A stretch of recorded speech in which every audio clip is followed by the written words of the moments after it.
To get your information to the spoon, to be part of our discussion. Spoon television. Spoon radio station. Spoon gonna tell you what is happening in Liberia. Spoon gonna tell you what is happening in Monrovia. Spoon gonna tell you what is happening in Africa. Just to spoon you will know. If the children crying for starvation, just to spoon.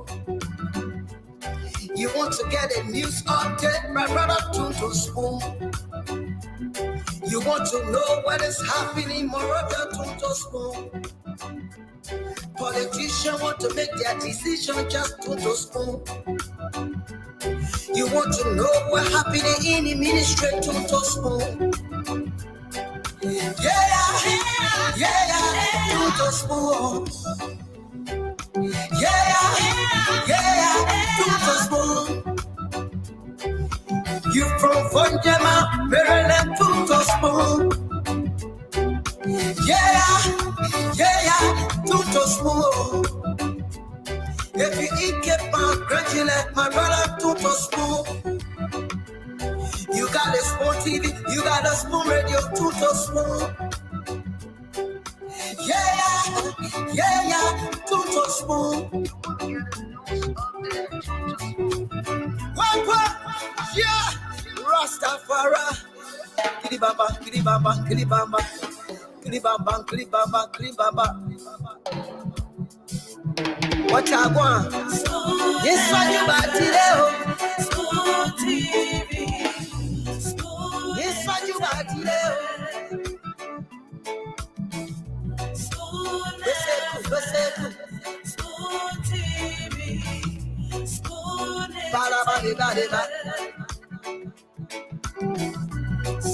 Skiddy dabado.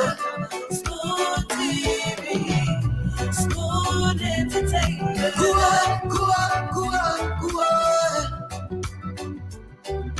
Bese kua, go to there. Kua, go to there. On the spoon, yes, I information. On the spoon, to be Yes, sir. A special one from the CEO, standing with the spoon. And your boy, Friday the Southern Band. Charges on the beat. On the spoon, to get your information. To the spoon, to be part of our discussion. Spoon television. Spoon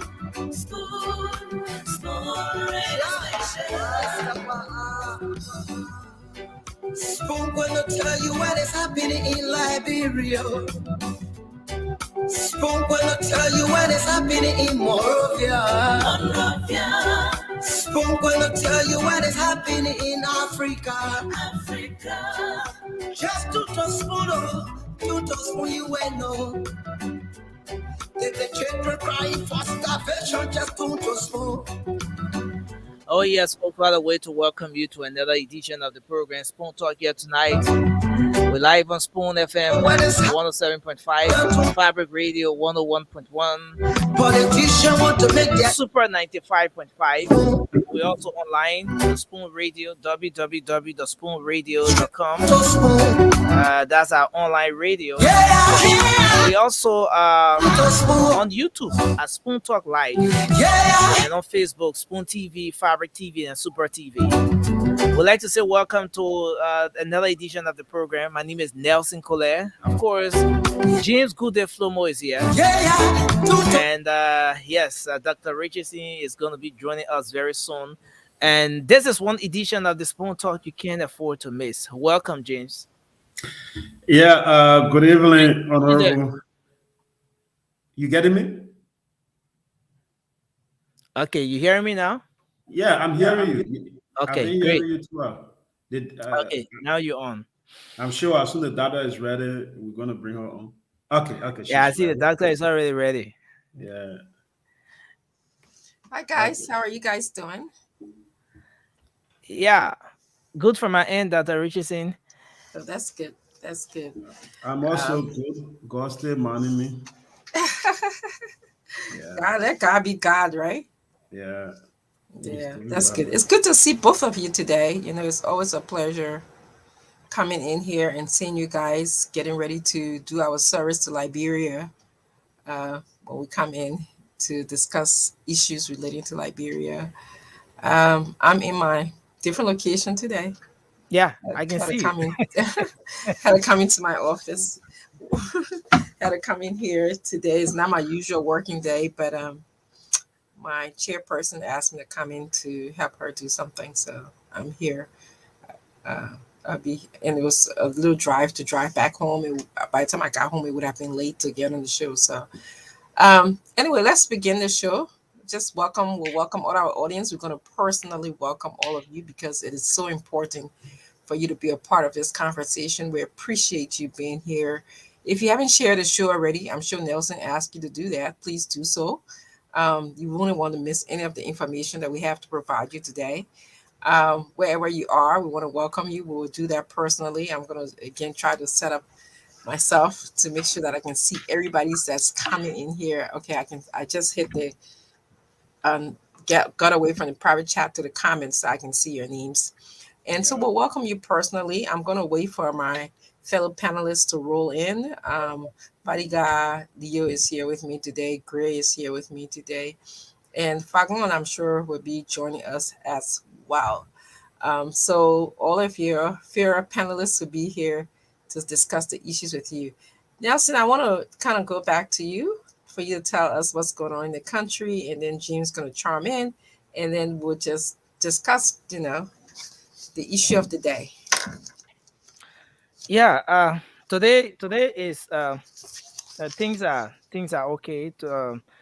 One of the things that people are talking about in the country right now is the recent result that was released by the National Elections Commission from the first six counties where the BVR, the biometric voter registration process, started.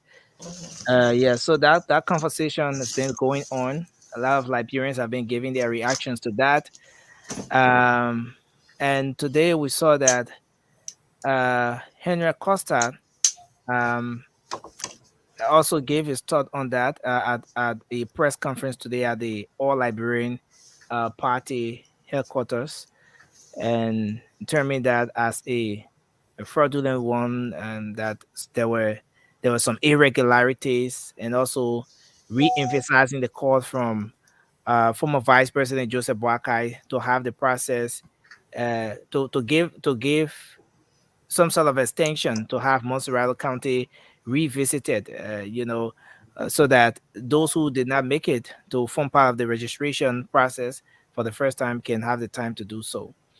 And another thing is that the vice president is in southeastern Liberia as we speak.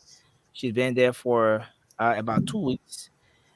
So there have been concerns. Some folks have been saying that um, the southeastern region being one of the places that the next phase of the BVR is going to concentrate, is going to be focusing, and having the vice president going out there, carrying on a, uh, voter and civic education exercise. Some are saying that it is a form of pre-campaign. So there are some who are accusing the vice president of pre-campaigning in the name of carrying on civic and voter education. But there was a sharp reaction from Senator Numeni Batikwa uh, regarding that issue. He says the vice president is actually in the southeastern region to acquaint herself with the challenges that the people are going through in that part of the country, and not necessarily to pre-campaign as is being alleged by some of the individuals on the other side of the table, when they say that the vice president is in that part of the country to pre-campaign. Yes, and so that and the other issues. Yes, so those are just a few of the other issues. Maybe James wants to come in to give us. Yeah. James? Okay. Yeah, Nelson, thank you.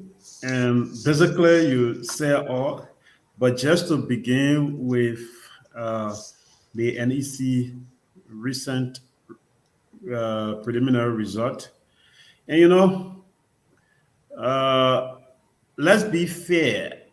The 1,000, I'm sorry, the 1,900,000 individuals who are in Macerado, we agree that all of them are not citizens of Liberia, but about 90% would be citizen, meaning they are from Liberia.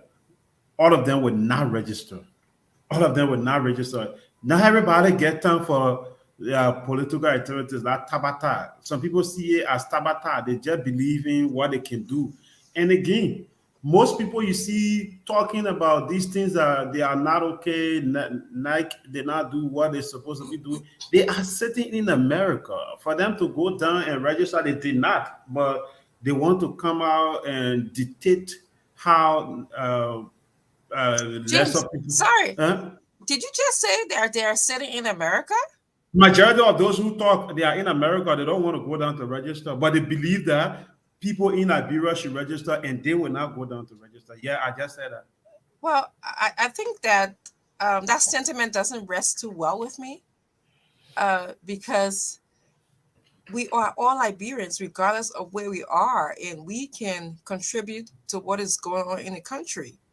So I think to say that people are sitting in America, you don't know who's going back to Liberia or not. There's a lot of Liberians that have been back home just because you didn't see them. That doesn't mean that they didn't go to Liberia, number one. So we can't just make that argument. That don't sit too well with me.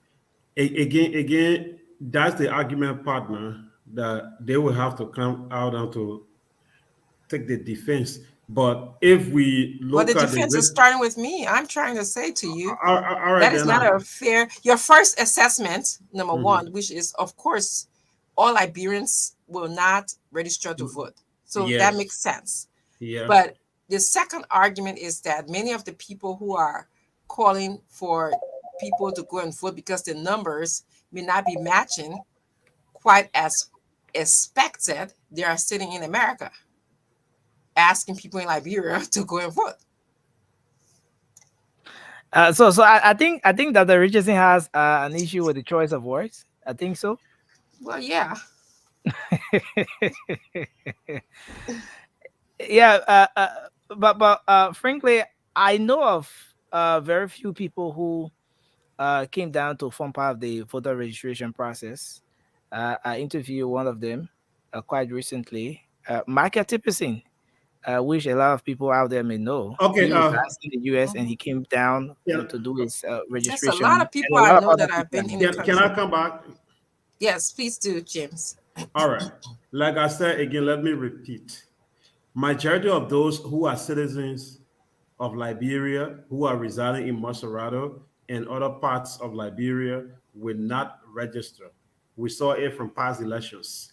And again, Liberians who are residing in America, who believe that their candidates will win the coming presidential election, and they want to have major part in the upcoming elections, have to go to Liberia to register, because that will give them upper hand in determining who will become the president of Liberia or a representative of a specific district or a specific county. You cannot remain out of the political space by not going down or not going back to your home country to register in order to say, yes, I voted for this person, and then determine how many people should register when you should be among the very number you're talking about. You cannot sit in like me. I will not. I will not. I will not vote, right? Because I'm not going to Liberia. So you shouldn't be taking part in this conversation No, because I'm you not are saying in. you should You are not not take in part. Liberia. You No, you're no, in a no. foreign country, sitting down there talking tapa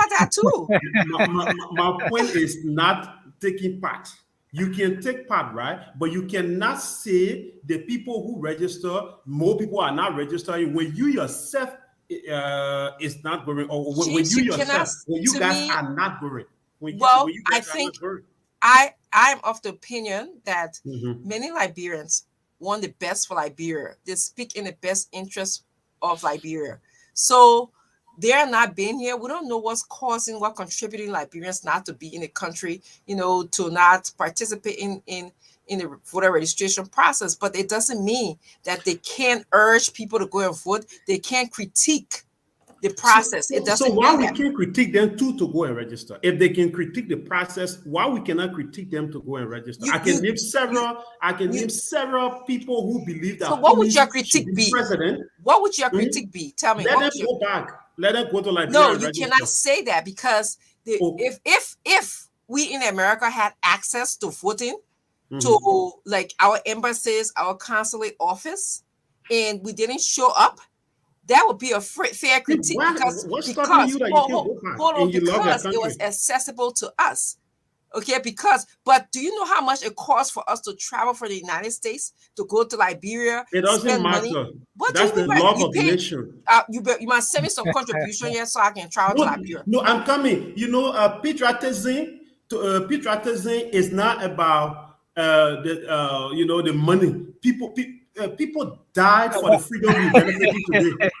People died for the freedom we're benefiting today. We lost family members who took a bullet just to make you and I to sit here today to talk. Let's talk about the rest riot, those who got in the street. They did not go there because they wanted to just go in the street, because they wanted freedom, because they wanted certain things to be done. And that led to at least to where we are, and it will take us to where we want to be. James, your thoughts about this is well taken, but the way that you came across, it was a sentiment that didn't sit well with me. Like people in the diaspora can't just sit there and criticize people for not going registering to vote.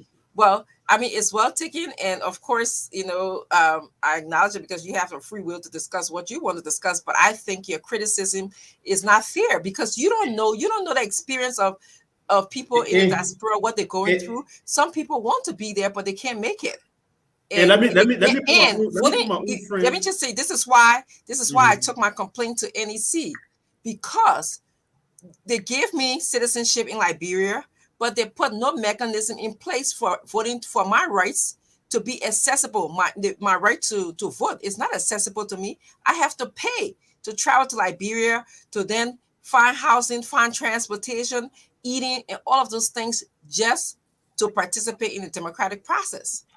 But so we can't say. See, I think we should be in the spirit of unity, especially this time of elections, trying to make our country move forward, than in the spirit of divisiveness, like the diaspora versus the people in Liberia. No, this is not. It is not divisive. I'm sorry, it's not divisive. Well, that's how I took it. That's how I said that. Was that how I said it? I just wanted. Let me just conclude. Yes, please conclude. Yeah. My point here is, let me need my own friend, right? When she gets vexed, that one, I will know how to solve it. Ambassador Muna Faha. Yeah? She's my own friend. Muna Faha, when she's sleeping, you now go, hello. She was like, oh, come in, we need a election. Come in, we need an election. So that coming business, you come in the cantor, that coming. But Muna Faha is yet to go to Liberia. You don't know that. Do you know that? Do you know if Muna went to Liberia or not? I just told you Muna is my friend. Yes, but you don't. I'm talking about my friend. Did Muna tell you? Did Muna tell you? Because Muna is my friend too. Muna have never. Maybe she will go later, but she has not. You don't even know who's in the country, James. You don't even know the amount of people that have been in the country recently. You don't even know. People that Fagon who every day they will sit there and say, Me and Willa Fagon's come and speak for it. So you will be only one. Anyway, yes, finish out your topic. It was nice engaging that little. Let me just throw light to what James is saying. Well, James, first, I think it's unfair because one thing, I'm glad you're living out of the country now. You will know that your priority becomes different. In as much as you want nationalism, your nationalism doesn't cost you $5,000. Oh, I mean, that is not an easy price to pay. It's easier said than done. To leave from here and go to Liberia to vote, it will cost you on a minimum side $3,000 to $5,000. That including paying ticket and how long you want to stay there. So what other sensible nations have done, they have introduced something called absentee ballots. Going right next door to Guinea. The Guineans are voting in abstention. You can be out of the country and vote. Do we know how many Liberians out here? Not only here, but all around the world. Do you know how much money if the government could keep that for those people and find some way to register them, and then at the end of the day they can come in and vote? You don't have to go to Liberia to vote. There is a mechanism in place that called absentee voting. People can vote, but somehow in Liberia we tend to do things in reverse. So everything seems to be backward in our country for now. So, but yeah, like I was saying, I gave you one example. Right next door, Guinean can stay right in a state or wherever they are in the world and vote. That should be accorded to every Liberian. that's If you're not a process. Liberian, so if it will have to cost you at least 3,000 to 5,000 to exercise that right, not only people don't even want to vote. People that even in the country will not vote for whatever. They don't have time. They got all those different constraints. So you're talking about people here that got to put in 2 weeks notice. It's not easy to just jump up It's and leave not. to go. You got to put in 2 weeks notice. You got mortgage. You got phone bill. I mean, this is a developed world, so it's kind of different. And I Yes. do understand where you're coming from, but you got to give people credit because I mean, not some people don't even live on the state they're in. I know some people say they can't even afford to go to another state. It is hard. Oh It yeah, is hard. and it's not easy. So when you say, oh, you put your money where your mouth is, well, the other people that they're even on the ground, they can't put their money in that place. So I think it is unfair. Yeah. Even Ivory Coast, Ghana, yeah, most other countries not doing it. I Absolutely. think Liberia should start the whole absentee stuff I where think we're getting there. We just got through a stage one by giving right to everyone that they are Liberian, and I think the next set of legislators to come, that should be one thing on their agenda to they put that in introduced that place. absentee voting. So Yeah, Absolutely. yes. so we I And think that will come in, but until then, we should show more patriotism. we yeah, appreciate but if your patriotism have to cost you $10,000, I don't know how many people will want that's the point. Thank you, What about those that Fadiga. their That is patriotism exactly cost the them point their I was lives? trying to make. Yeah. A lot of people want to come and participate in the election process, but because, like you said, for whatever reason, they cannot. This is why when they pass the dual citizen bill, these are all things that leaders think about. You can't just say, I'm going to give people in the diaspora citizenship and don't, put in place all of the mechanism that will encourage them to participate in being a citizen. What it's like I to mean, be a citizen. we could even pay for our citizen. Well, I mean, pay for our citizenship. Pay some due as Liberian. Yeah. Whether once a year we can collect certain amount to have some identification card that Of can course. be digitized that we have to renew. You have to keep every year, track that you of have the to people in the diaspora, people just like in you. the diaspora. And it's not common for people to cheat out here.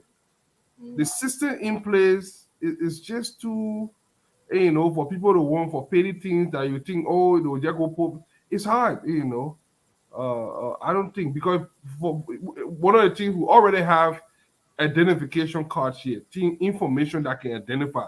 If you come on resettlement, you come on immigration, you have some document to show how you came in the country. So by already, people already know you Liberian. Yeah. So you can't be Ghanaian and go invent nothing, or you can't be someone who can say, you know what, I came here a refugee. Well, Yeah. Ghanaian, I won't say some people didn't come on it, but the very few and far in between. So I don't think they're going to be interested in And our Fadiga, like you said, this is not a new No, it's not. invention. It's not a new. Countries already are doing it. Imagine Right places like next to Guinea. our neighbors. Guinea is doing it. Kenya, my accountant is from Kenya. And he just told me we're having this argument. He's like, oh no, I don't have to. All I have to do is just go to my local consulate office or my embassy and I participate in elections, and they've been doing this for more than 10 years, I believe. You know how That's what sweet you- that would be? Yes, that would be very nice if we could participate. So And then you James, can judge don't them. worry. A lot of people will participate. You Yeah, don't know which yeah, part of the country. I got your points, right? But basically, my point is not really all Liberians in the diaspora, right? But at least those major players who every day, every night, they will That be Muna, you putting here. your mouth on here today. Muna coming for you. That Muna, if I go, you putting your mouth on. Yeah, every day they will talk about making president. We are one-term president, making president. We are one-term. He will not see the next office. How will you make a man one-term president if you cannot even go? Even if you know, we did not just wake up and we got to election. This we started it about 6 years or about 5 years ago. So if James, I am a major player in the diaspora and I want to make president, we are one-term president, I will start planning at least 4 years back that yes, on this day I need to be in Liberia to register, and on this day to vote and to campaign and make more connections. James, We your have point is preparation. well We need to do taken. But when you preparations. live in the diaspora, all kinds of things that you're not even Yeah, expecting can happen. So that kind of planning, except like you said, you live by yourself. You don't know what's going to happen. I'm- Even my own business, Yasini. The I'm gapping yet to see business, Yasini. All I of can you. tell you, the gapping rate. No Yeah. comment on when it goes to that, but yes, I Yeah, would just tell you that somebody just said it's not easy. You got to go to that bureau I 3 know times. it's expensive. Yes, I believe my friend Barbara just mentioned it, and she makes a good point. Barbara says it's not only you got to go to Liberia But Barbara 3 said times. she thinking She about said coming. you have to go to Liberia first to register, which is true. We got to go there for the elections, and then third for the runoff if there's So Yeah, that whole 3 that is times why you we meant call planning. You will do planning. So planning. you talking about almost like $6,000 planning. Okay, James. All right.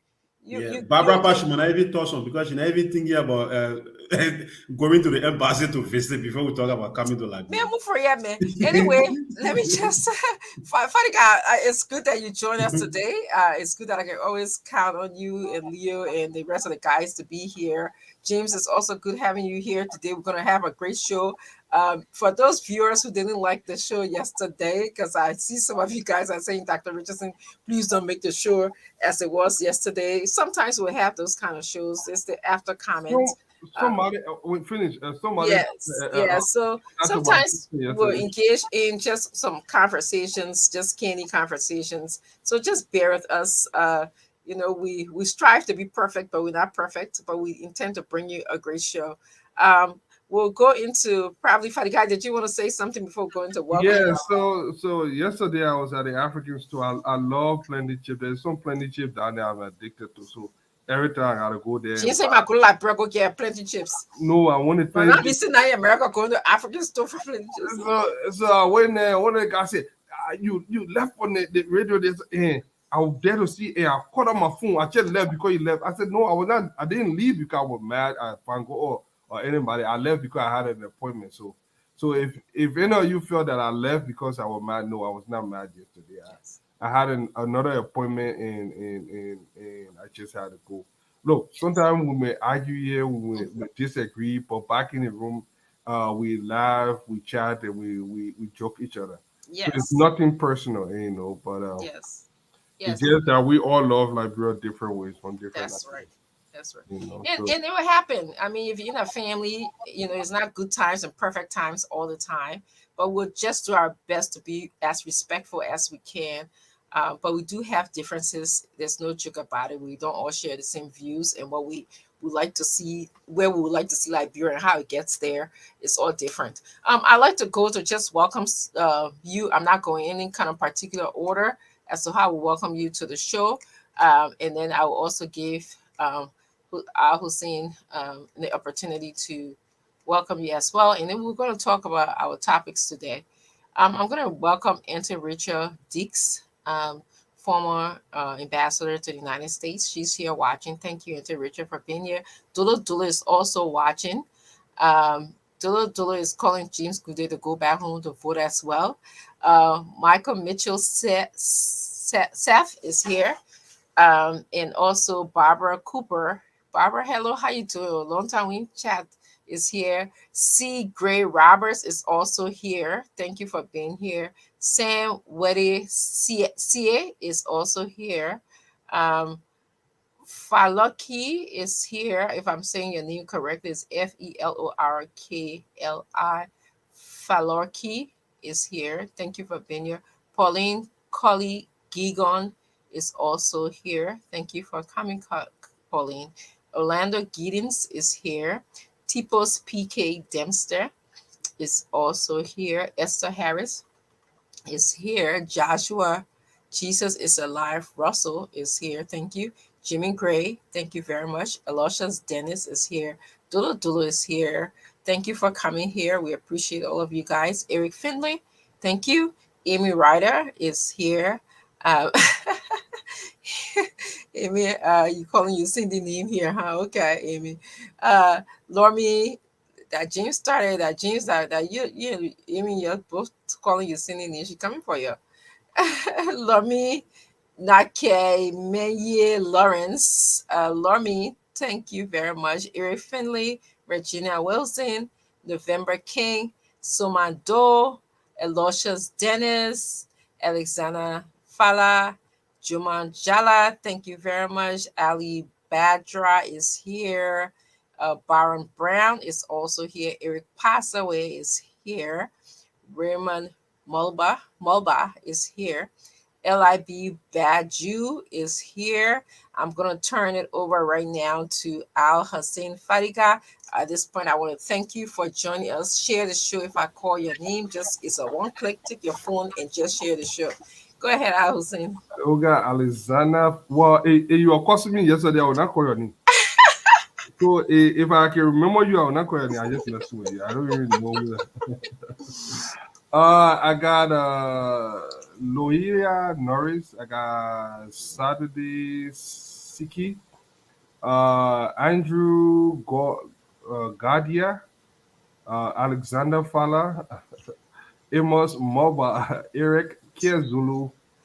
Eric, I don't know where you guys got him writing from, but sometimes it's just good to pull way there. I got Roberts Farm from my resident at GSA Road. We got Benners Davis watching from Pingsville City. I like to see people watching from all part of Morovia. Man, this other Ibrahima Koma. You see Hello Spoon family. I got Victoria Monyale. That means ambassador. I got Fix Koyao. Coeah.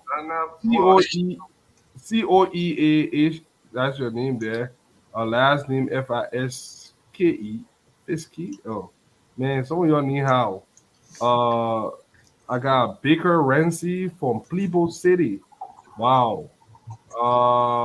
Fire S Vani from Monitoring Live from Guinea. I don't know which part of Guinea you are.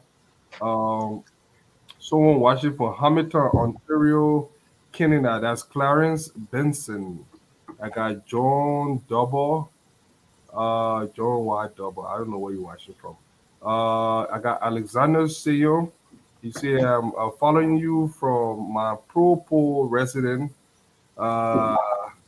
Well, thank you. I got Aloysius Dennis, Hemi Moore, Moses Kamara from Pennsylvania, Charles Russell, Jesse Haha, Philip Bajolo Taru, Stephen Tower Estate, Ma Jenison from next door. Well, I don't know which next door you're talking about. Moses Kamara, he said hi from Spoon family. Edward Naflo from, well, you said what's the discussion? Okay. Yep, I think that's it. All right, I'd like to welcome Leah Johnson to the show. Leah, I'm going to ask you to take over, welcome a few of our viewers here today. And also, Leah, you can feel free to speak Pele anytime you want to speak Pele, okay? Thank you, Dr. Richardson. I've been giving, so Fadiga, anytime I start speaking Pele, don't cut me off. You're not allowed. Well, yes, I'll welcome some of our people here. I think Fadiga, you frozen? Oh, no. Oh, okay. Oh, He's actually muted. okay. Reading some of the comments. Oh, okay. So we have greetings, everybody. First of all, good to see you. Good day. Good to see you, Fadiga, as well. Don't worry, good day. The cold will be over soon, so you'll be in better weather. But good to see Momo Kata watching from Mount Coffee Hydro Power Plant in Harrisburg, Bensonville.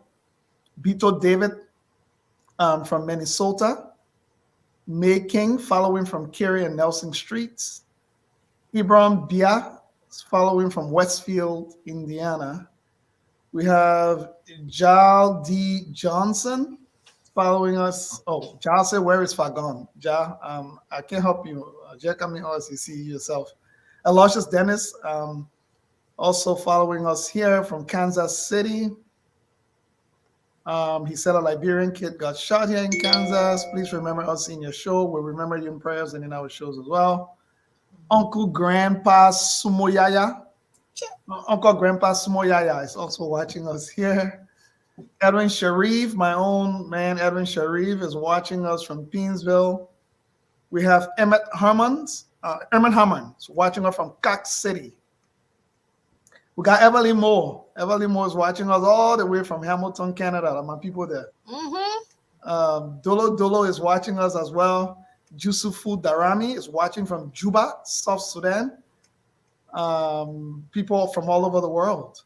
Rice Dorian is watching us also from Pluto. Okay, you survive on Pluto? That's okay. James Walker is watching us. Kamon Fofana is also watching us. He said I should welcome the Impele. There you go. So kaka weto ku akpene fe kwapa lo no kwa nere library me kwapa moy election man government man ta kele ga na kwapa moy ba so katwa kaka weto ku ya. Thank you so much, Leo. Thank you. So we're gonna welcome all of our guests and just tell you thank you for joining us and share this show. It is another blessed day to be with you guys. So Leo, I have a few thoughts today. We're gonna start with the whole idea of the registration process. I don't want to say biometrics voter registration. I don't even want to use that word because I don't think it is. Okay. So Nelson was here earlier. He said that they are asking for extension. Some people in Liberia are asking for extension because they feel like the numbers are not up to par. James Goodday chimed in also, and James Goodday is saying that some people shouldn't critique the process because they're not in Liberia to participate or register to vote.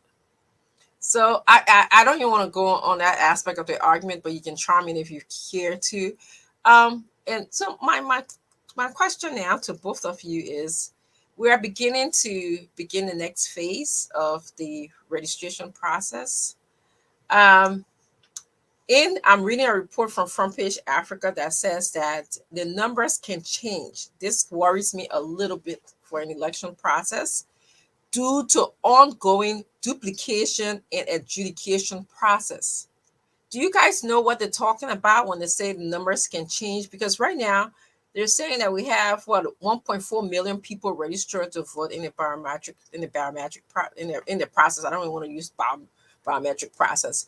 And then they're also telling us that there were 11,410 females, where there were 723,000 and 709 something males. But anyway, the females was less than the males. That's what they're saying in this process.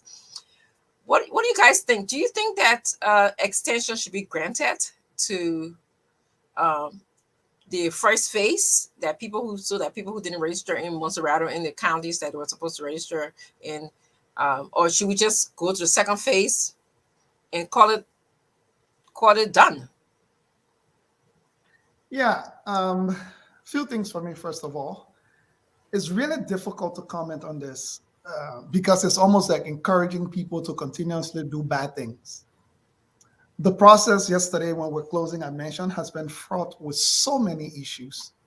First of all, without having a consistent standard as to how you prove or vet Liberian citizenship is one of the fundamental flaws. I mean, the networkers should have been trained to say, here is the uniform standard for how we prove that people who are coming to register are of the right age and are Liberian citizens, which are two crucial things to ensure that the data has credibility. But right now, what they're saying is, if I were at a NEC polling station and somebody came, or me at a NEC registration station, and somebody came to register and I just went and raised an issue and said, we don't know the person from the person not from the area and the person that we don't think they are Liberian or so. That particular station has the right to decide however they choose to decide. There is no like uniform across the board to say whenever someone's citizenship is challenged, here's how you decide it. Or to say, here's how you vet or everybody that's coming to register. You have to meet these two criteria, be a Liberian citizen and be 18 years or older. And here is the uniform standard. Doesn't exist. So that means you've left it out to every manager at every station discretion. So if I decided that, you know what, it's too busy today, guys, when I get time to look into all the things, just go ahead. What may happen there? That's the first thing. So for me, I don't think it's about extending the process. It's about NEC doing a full report informing us what challenges were observed during this first voting registration period. What are the major issues that they saw? Where were the glitches, right? What were the challenges that they saw with the data that they collected? Look, admittance of challenges is not failure. Admittance of challenges is an opportunity to course correct as you go further. Unless NEC is saying to us that they had no issues, everything was smooth, everything went well, everything was great, then that's a different question. Without doing that, I can guarantee you that this process is going to get messier, it's going to get complicated, and the entire data will be undermined. Because imagine the additional challenges, even in a perfect world where everything was organized and set up properly. Once you start to go to the countryside, you're going to run into problems. That's just natural, regardless of how prepared you are.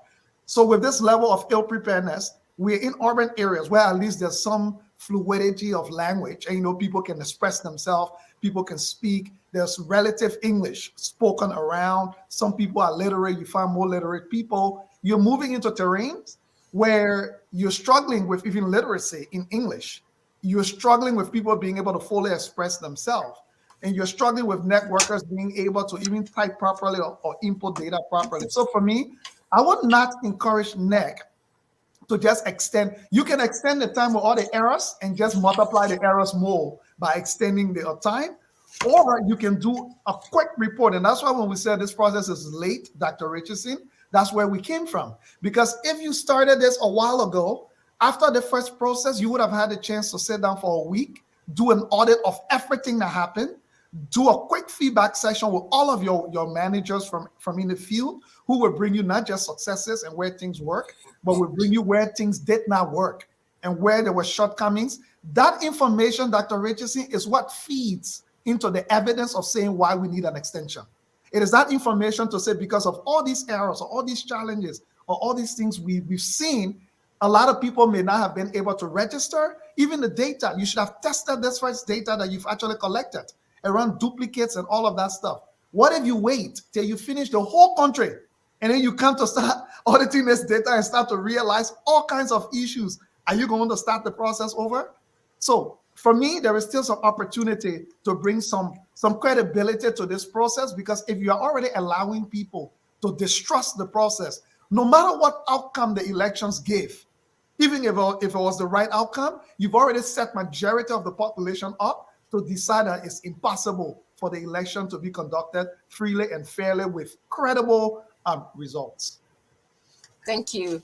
Al Hussein. So according to NEC, 1.4 million people register in the country using their BVR process here in 6 counties. Do you believe that number? No, I was just looking at the numbers just now, and it's disturbing. Fadiga, I will tell you why it's disturbing. Fadiga, just 1 second. I wanted to correct something if someone did not hear me. I did not say NEC did not admit to not having issues. I said a full report of what, instead of just talking, what is the report and what are the recommendations for course correcting those issues. Go ahead. Yeah, so I was actually looking at the numbers, and it is disturbing. There are a lot of inconsistency, and we all know low voter turnout is a win for the incumbent, and yeah, it's always a win, you know. So, but what I saw with the census and then the current registration and all those different irregularities, I don't think we're going to be able to have that election in October. I don't think we can safely have a free and fair election. And this brings me to, I will get to that point. Let me just stay there and tell you why it's disturbing. If you look at the current number right now, even after the numbers based on the census went up by this percent, this city in the southeast, and this something, you would think that more people will register. And what we are seeing is that if you look at 2017 registration, we had almost 2,183,000 registered voters in Liberia. And a little over that amount, the total of 1,553,000 valid votes. That means people that voted. And the total number of valid votes in 2017 is way even by hundreds of thousands higher than what they have now for the national average. So if you can see how disturbing that is. So two things happening. Either Liberians are discouraged and say, you know what, we're not going to go to the polls to vote, and they don't want the election, which I don't think that is the case, or something is wrong. So if you look at that number that they have, not only is it low, but then we got error in the number. So let's assume we clean that thing. And the thing, Leo always talk about expectation. Look, we had the same problem in 2017. That thing was not clean until we went to election, and they know what they did there. Look, this is the only time, one of the single most times that Liberians can come together and exercise and let their voice be known. If it is not fair, we can't get in. I mean, you can steal all the money all year. You can do everything corruption, but this is the only time you can give your people opportunity to show that they are citizens, to prove their Liberianness, and do something, nationalistic. And you cannot give them this. I don't think we prepare for election because first, how are we going to clean this? Which going to reduce the roll and then go to election? We all know the result. When we see people trucking and people already facing cut in their home and doing this, so I don't know. But the opposition, which brings me to the next point, the opposition have proven to be very weak. And the reason I think this government keep getting a carte blanche to do whatever they want is because we have a very weak opposition. In the last 6 months, in the last couple of days, what do? We get up here, work out, or you can choose this other person. Communists can choose the other person. We spend more time on unnecessary things while these guys are craftily plotting to remain in power and continue to abuse the people. And this is what we are seeing. So the more time we spend on vain things and unnecessary things, this is what's going to be happening. The numbers is disturbing. Just look at the numbers. It's very disturbing. You go to an election with this, George Weah will win first round. Straight. No if and then. Landslide first round. If nothing is done.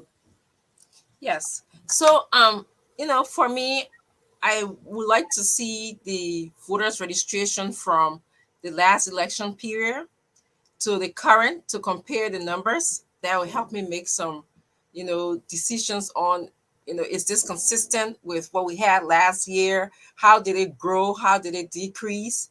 Then I also want to see the census. They talk about the census population. I want to see people who are 18 or older.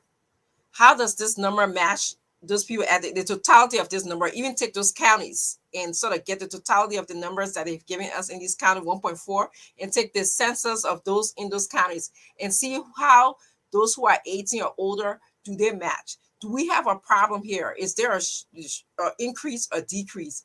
I also am concerned about the issue of demarcation. Okay,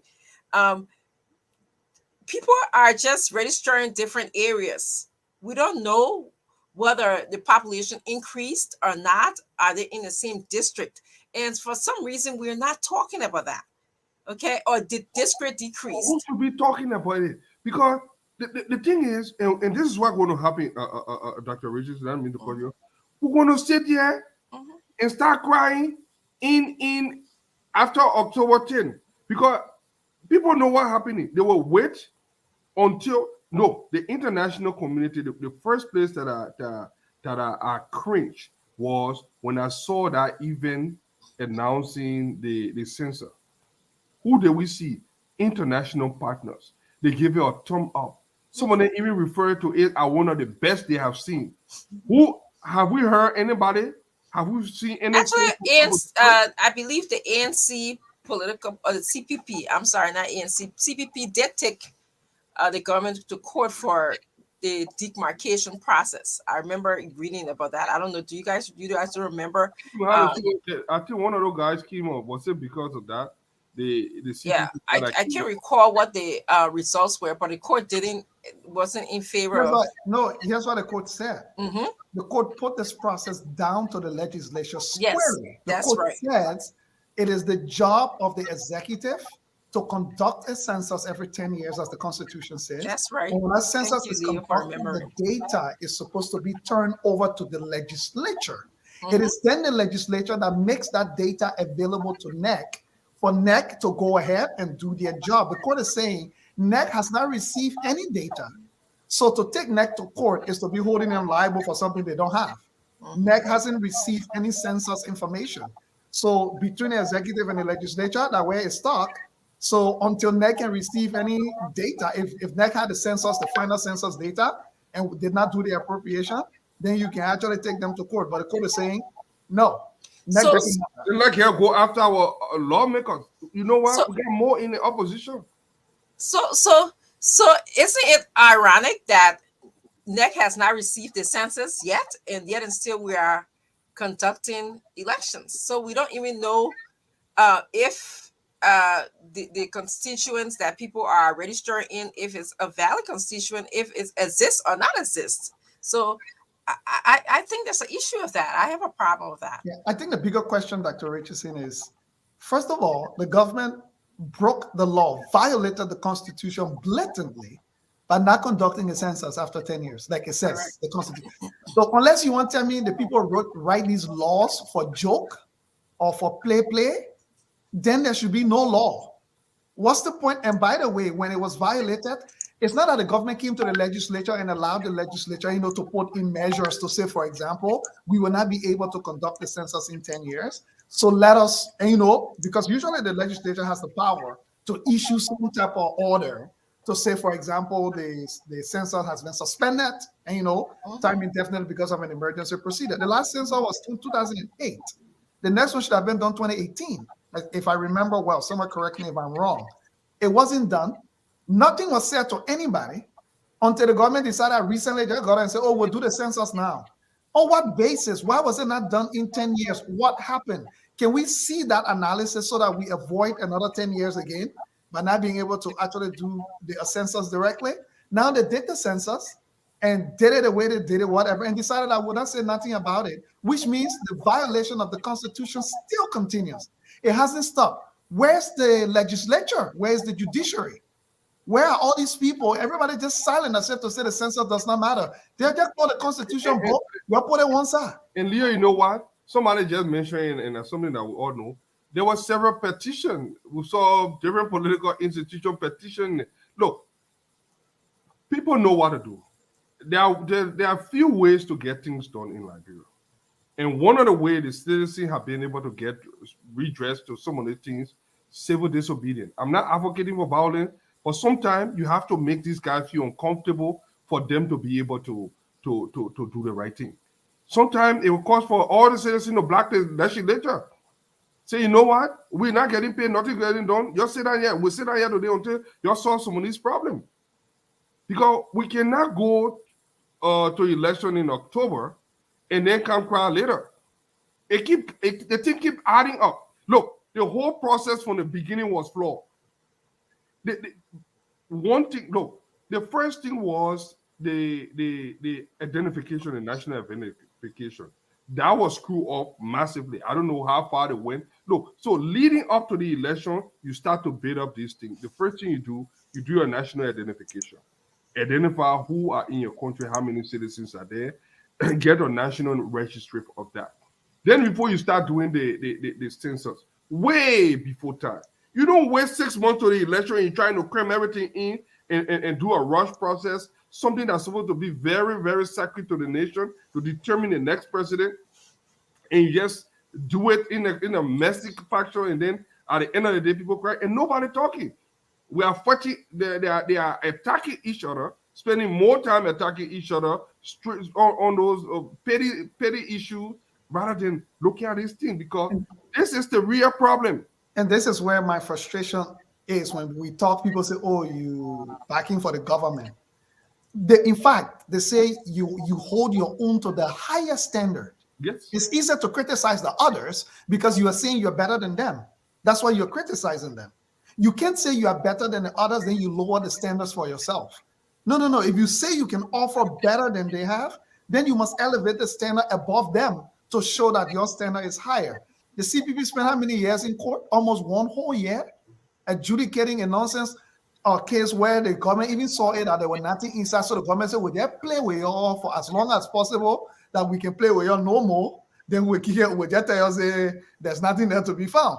So Serena Silver did a team, and because he knew there was no case from the very beginning, there wasn't a case. So all the government did was, you know what? These people who are already looking for opportunity, they hand it to us, literally. Yeah. Exactly. Let's buy time. So instead of us critiquing at the time the planning for the census that were happening, because when all this planning were going on, all these conversations are happening, the only topic in the country, in the opposition community, among everybody was CPP versus Cummings versus Ure, Baka, and everybody in court. You remember when the former vice president, were going to testify? It took almost 1 month of the airwaves. Yes. Literally, that was the debate. Where he go, where he not go. Where he go, where he not go. Yes. He went and testified. We fought over that. So what can the opposition say to CDC?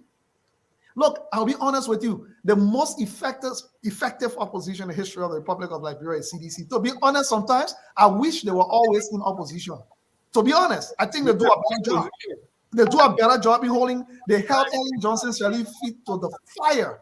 Now, I mean, I agree with all the tactics and the way they did it and some of the things that they said and some of the stuff they ran around with, but you cannot deny the fact that they did a job that even Ellen had to be watching her back every time she was about to actually do something.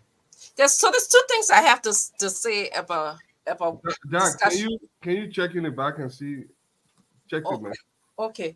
The first thing.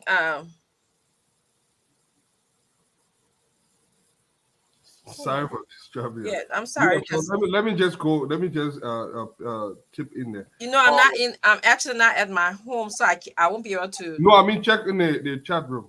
Oh, okay.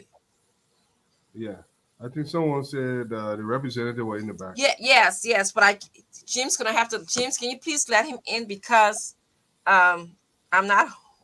Am I good? Thank you. We'd like to welcome Honorable Yeke Koluba to the show. But I wanted to just say that my 2 thoughts about what you guys were saying in terms of, one is, I actually believe that Ellen Johnson Sirleaf was very patient and she followed the law in terms of adjudicating CDC, taking them to court and all of that stuff. I actually think that if we had the same opposition as CDC were to Ellen Johnson Sirleaf, we'll have more extrajudicial killing in the country. That's my thought about that. I don't think they're going to allow the democratic process to work, or they're going to allow people to just protest. I don't think they have that tolerance of that kind of. I don't think they can hear everybody though. No. But Dr. Richardson, even if I agree with you, so because of that, everybody should back. Now the opposition. No, I'm not saying we should back down. I'm just saying that the comparison that we like to make all the time. Yeah. Yes, they were effective in the way that they, protested and sought their rights. But I really don't think that they had the tolerance and the democratic patience to stand what they put Ellen through. I really don't think so. I actually see it differently. I agree with you partially, but my different way of seeing it is that, for example, because of the lack of the opposition standing up as institutions, they are putting more people in danger who have to stand up as individuals. It's easier to target individuals like in the civil society sector and other places. It's more difficult when Vice President Boakai speaks. Who will go? Somebody will go kill Vice President Boakai. If Vice President Boakai is standing up, speaking every day. If Alexander Cummings, there was a united front, they were standing up and speaking. It's harder for the government. In fact, it would be great for the government to start to attack that institution because the profile is elevated to the level that you would just create chaos for yourself as a governing party in the country. That's why it was hard for Ellen. CDC was a unit. Trust me, they used to move as a unit. I think, yeah, and Leo, you may be right. You may be giving them more credit. I mean, without even the opposition protesting, we got human rights saying that they're doing extrajudicial killing in the country. So I cannot imagine if they had the same pressure, what would that look like? And my second thought is that, and I'm sure Senator Balu is listening here, and we welcome him back to the show. Maybe he can come and talk about some other issues. The energy that Senator Balu, and I respect his views on this, is putting towards getting Boakai and Cummings together. I wish they could use that same energy to, work on the census and the BVR process. Let him go and demonstrate the group of people, although they were small in numbers, and the people that he says that's calling him right now, let him take that same energy and march to the NEC, march to the legislature and say, we demand that the census be given to us. We want to know, what are you guys talking about demarcation? We want to know the last resort. We don't want to go to the website of NEC and for last year and get some kind of code number that we can't even figure. We want to know. We want the legislature to speak for our country. We want the president to speak to our country to tell us what's going on. So I think that energy can be redirected. So that's what I really wanted to say. Before we go to our other topic, I want to just also welcome Honorable Yeka Koloba, who's going to be talking to us about salary issues. Honorable Koloba, are you here with me? How are you doing? I'm okay. Good. It's good to be on the show. Mm-hmm. It's good to be on the show to know with you people. Yes, thank you. Let me say on our side is good afternoon to all of you people. I didn't hear Fadika speaking his dialect. Please be welcome the people in your own dialect. On the recall about the man can be laughing at me when I be speaking, he can be laughing at me also. Your dialect is perfect. Thank you. Thank you. But be welcome the people in your own dialect. And the only thing you not get you can't understand. You can't speak the dialect? I can speak it, but not on the show. Oh, okay. So that means the only thing you not get out of him. You're not saying he can't speak it. You're not getting no. I just assumed he didn't, because he told me he can speak. Yeah, all trap. Yeah, he told me he can speak other dialect. So let me say good evening to everybody. You don't even ask me because I don't speak any of them, and I'm not happy. No, you will learn to speak it one day. Yeah, I can't like bro. I can speak it in Basa. I can welcome people. But so no, later. Our people bring. Look at La Maria Pastor is speaking so. That's Pastor. You so say let me say good evening to our show, Honorable Koloba, please. That we're here for a reason. You here for a reason. Don't bring no trouble to my show. So let me say good evening, and let me firstly tell the people of District Number 10, appreciate them for my re-election. Let me appreciate the people of Liberia and our supporters in the diaspora. Look, that originally, the Liberian people are not deceitful set of people. Now I've seen for myself, I think this will be something that will serve to the lawmakers. I think capital building is only to find money and not to talk for the people. They will join me to talk for the people. Because that originally, we're just waiting for the formality now. My re-election is set. I got 100% support of the Liberian people. Our supporters around, in the diaspora, what I have seen, what I saw, or what I am seeing, the Liberian people are not deceitful set of people. And I want to just chip in on Senator Balu issue. I think the advocacy that Senator Balu was doing he didn't do it in the right way. What in my mind he should have done was to say he want to have audience with the two candidates, leave them in one room for them to decide for themselves. Because if you say the person will be the vice and the person will be the head, you have taken side already. That's my view. That's my personal view. That's my view. I hold no apologies for it. You have taken side already. You should have called the two people, put them in one room, say, look, the Lebrimpo want the both of you people to come together. Before you come out of the room, we want decision from you, the both of you people. Let them come up with something. Somebody are going to encourage their friend. Somebody are going to buy their friend over. When I say buy over, now with money. Somebody are going to encourage somebody to take the second position. But what he did, in my mind, he didn't do it in good faith. He took side, and it's not right for the process. That is why he didn't get anybody's support. Because if somebody will form that political party to become president, and you tell them, say, you be vice, we're all consulting the president. We're all telling the president, say, look, what we're seeing here, between you and the president, have audience with them first. Come up with something. Then you bring the two parties together. What he did, he will not achieve. He will just provoke the situation more, and we will not get no result for him.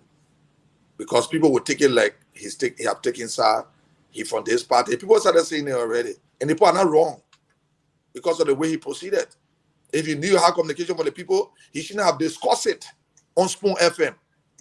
That platform was not for Spoon FM to say one person to go second. We know want somebody to go second. But it was not at that time where the people have not received the petition, where they are not sat with one another to talk.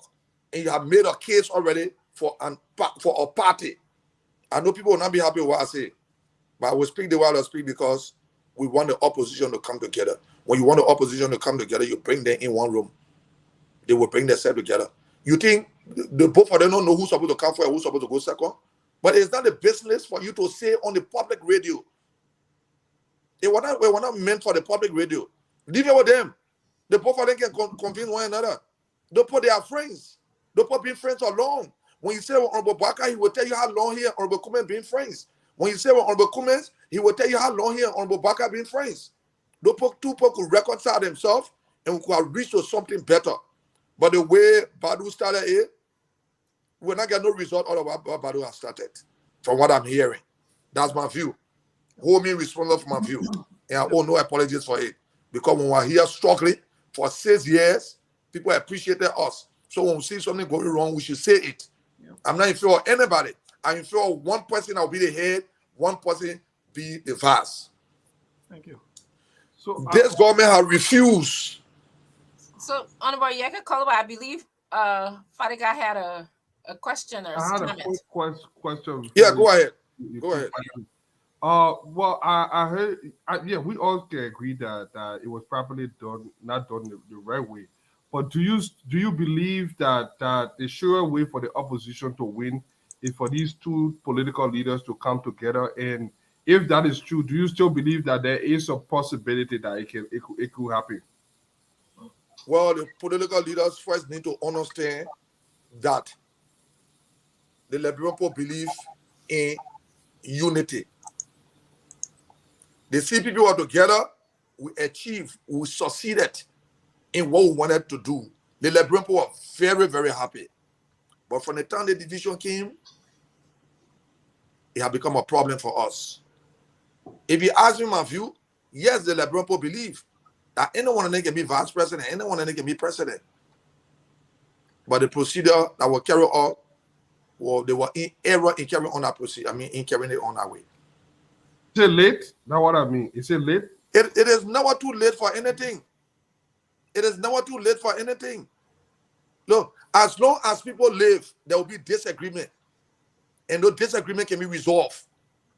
And there can be positive change. Are we ready to do that? Yes. You think I want to struggle again for another 6 years for my family to be all a Liberia? No. No. I want Ambassador Weah to be a one-term president. He cannot be a one-term president where Dada Regency will be on the radio discussing Unity Party, where another Unity Party will be on the radio discussing ANC. We will not achieve. This platform shouldn't be used to discuss any opposition any party in the opposition. They will put in more fire to the gas. That's my personal view. Yeah. Okay.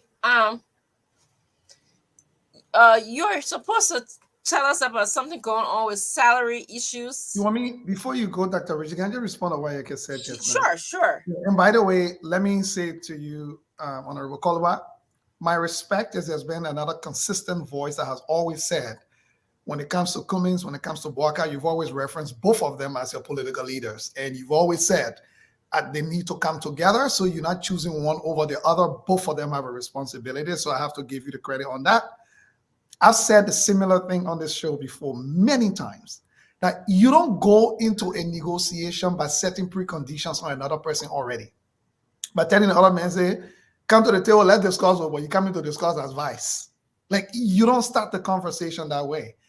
Get Mr. Cummings and Honorable Bouakai to the table, first of all, and help them see the importance of saying, we really don't have a choice. If that's what you believe, you both are the leaders of the opposition. You both are going to have to figure out how we unite this divided opposition it's already happened, it's in the past.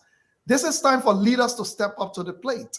And I think a key issue, in my opinion, that has been missing here is, why are you so concerned about who's about vice and president yet, when you have all these other issues that you even need to figure out how you bring an opposition together? Because even if Bouakai and Cummings got together today, there is still so much work to be done.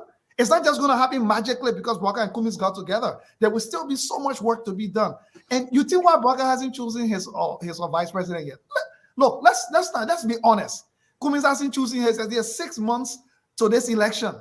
You really think they don't know anybody that they could choose? But I think they're leaving this opening for any possibilities. Then the question becomes, all of you that are out there that want to have a discussion of collaboration, bring both of them to the table on an equal playing field. Let them sit down. Let Cummings put on the table what he thinks. Let Ambassador Bouakai put on the table what he thinks. Let both of them see where they disagree. That's when the allies around them can start to then push both of them to say, okay, where can you make compromise?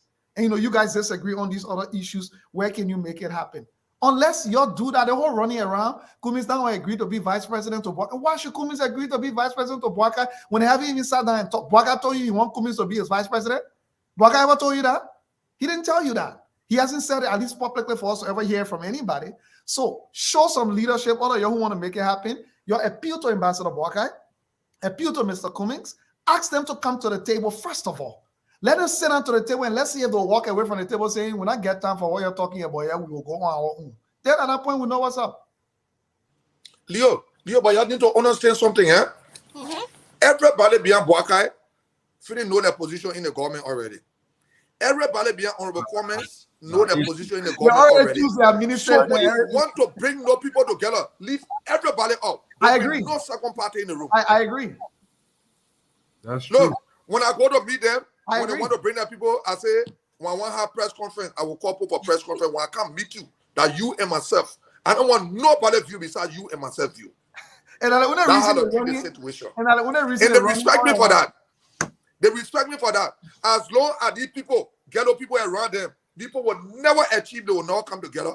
Because the people beyond Cummings, let me say again, they're not the value government job. All of them know their position in the government now. The people behind Bouakai and the value government job, all of them know their position in the government. As long as you keep bringing these people to the table, you'll not achieve nothing. That's my personal view. Let me respond to my view. And I owe no apologies for it. Yeah, thank you. Honorable Kolwa, there's this rumor that we're hearing, and I wanted to, since you are there, you're in the legislature, there's something about the legislature have not gotten paid. Do you have any thoughts about that? We just wanted to know what's going on there. That already say. Yeah. Can you imagine? Before 419 people say our check to the bank, it bounce. What? Say that again. Yes. Yes. They say our check to the bank, it bounce. You're not serious. It is today that they started to pay our Starbucks. Wow. What? Yes. Before 419 people send our check to the bank, it bounce. So we there was a budget for last year. We can get our gas from last year budget. There's a recording going around. Tomo are saying I'm not coming back. Liberian people, like my voice, but let them play the whole recording. That voice that I say, I know I'm not coming back. That's my voice, but let them play the whole recording. We can go to a meeting for our gas, for our benefit. People look at me, oh, mommy, you're not coming back. Don't be probably one. So I was on a recording and say a lot of things. But what the put crap was, I know I'm not coming back. Let me tell you something. If nobody will come back, Honorable Kolba will be the first person in our Capitol building. I can dare anybody. Nobody can defeat me in district number 10 or defeat us in district number 10. I got the Lebrimpo support. The Lebrimpo believe in what I say. That's why when I talk, I don't take side. You go to Honorable Baga right now, you'll tell you, when I'm married to talk, you don't take side. You go to Honorable Cummins, you will talk, I will tell you, I don't take side. Because I want to bring the party together. Any attempt for me to slip, to take side, I finish. Now when I talk, when I'm going to the Capitol building, I carry my 2 political leaders. You know why I was very careful? I didn't put them on one banner. Who I will put first and who I will put second. Look, politics is not how much book you know. That's common sense. That's why I put Honorable Cummins here. I put Yege Kolba. I put Honorable Baka here. I put Yege Kolba. I went to the Capitol building again. I also faced problem, and that one I couldn't solve it. Why I'm opposed the one that Baka and myself on first and put Kume on second. Anything you do, it becomes problem. And nobody gave me money for what I did. I used my own resources, put it on my tow truck, printed my banner, and took it there. For them to say thank you, support high issue. Oh, why you put the other point on their way? Why you put the other point on their way? Why you put our last? Why you put us second? Why you put us first? Why you put us second? Look, I'm not here to please anybody but the Liberian people. I'm not here to please Honorable Cummins. I'm here to please the Liberian people that believe in me. What I can do, the Liberian people will appreciate it. If you give me money, you say put it there, I'll put it there. When I print it, I decide how to put it there. The only reason why I didn't put the 2 of them on one banner was who will come first and who will come second. When I put Kuman first, the Unity Party people say, oh, but why you made Joseph Boakai for our president? You see the common sense? That why I printed my 2 banners and took them there, but I stay high issue. Yeah, I know people so Honorable Kolba, I'm going to ask 2 questions. One relating to this check that bounced, you said, because I'm trying to just process in my head. How is it possible that you're working for the government, you're doing everything in your district, you go in there, you're keeping people on their feet to the fire in the legislature, but you're telling me that your pay is bouncing, your check is bouncing, you're not getting paid on time.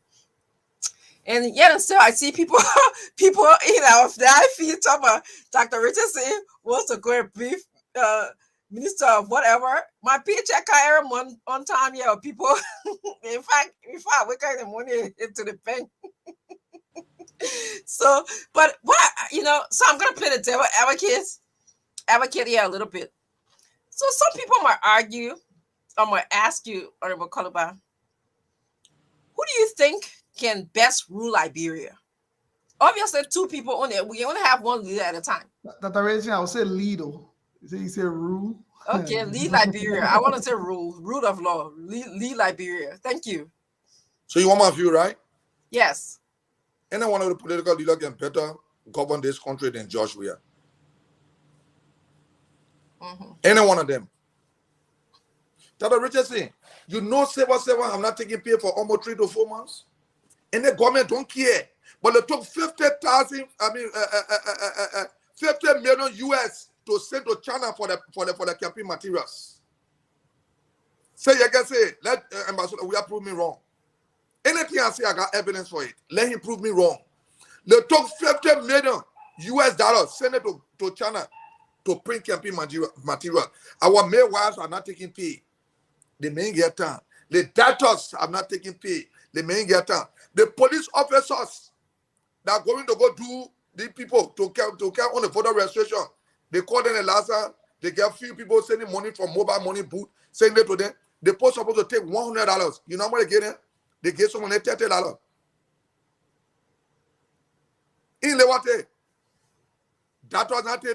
Say what someone not pay. Everybody not taking pay. Forget about us. Our own power will just there to eat corruption money. We're not doing nowhere for it. I just making reference to all because we can be government official, our check be bouncing. You know, lawmaker check bounce. You know what happened to civil servant? You know what happened to put our lawmakers? Yeah. Our own will just there eating free money. What we are doing for the Liberian people? It is because of our attitude. The government running away, running a day. No, they send for Ambassador. It's a disgrace to us. We said here in Liberia is being used for money laundering. Lawmakers don't talk about it because some of us benefiting from it. We said here in Liberia being used for transfer point for drugs. We're not talking nothing about it because some of us benefiting from it. We said there Liberian people being abused, people being killed. What are we saying?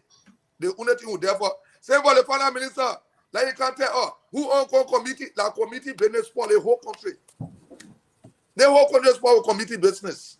And the country going nowhere as long as they got committee in our house. Because we worship the committee decide, the speaker decide who go on committee. When you go on committee, you got to push the agenda of the government. That's why I resign from all. Because I want to put nobody agenda. So, Koba, you know, you bring him into something I thought about today, and actually I want to hear what does Al Hussein, Leo Johnson, and welcome Remy Gray to the show. What are you guys thinking about what Koba is saying? He is saying that you know, people are not getting paid in the country. They're looking for money to pay the civil servants.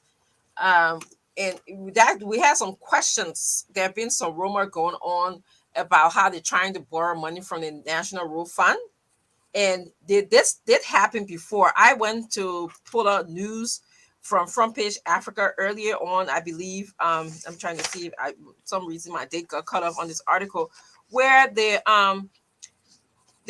Ministry of Finance did borrow money from the National Road Fund. And yes. Before Leo then come in, let me just come into the road fund issue small. You remember when the finance minister came on the radio and said, we give me authority to use the road fund money, right? Yes, he said the Senate give him. And I came on the radio and said, we did not give me authority, right? Mm-hmm. Liberian people, you want to defend us in our capital building, you will die. You will not get nothing, all of us. We are the problem. We knew very well that we did not give them authority. When I was passing the budget, go back to my recalling. I said we'll not discuss the budget until we discuss the road fund issue.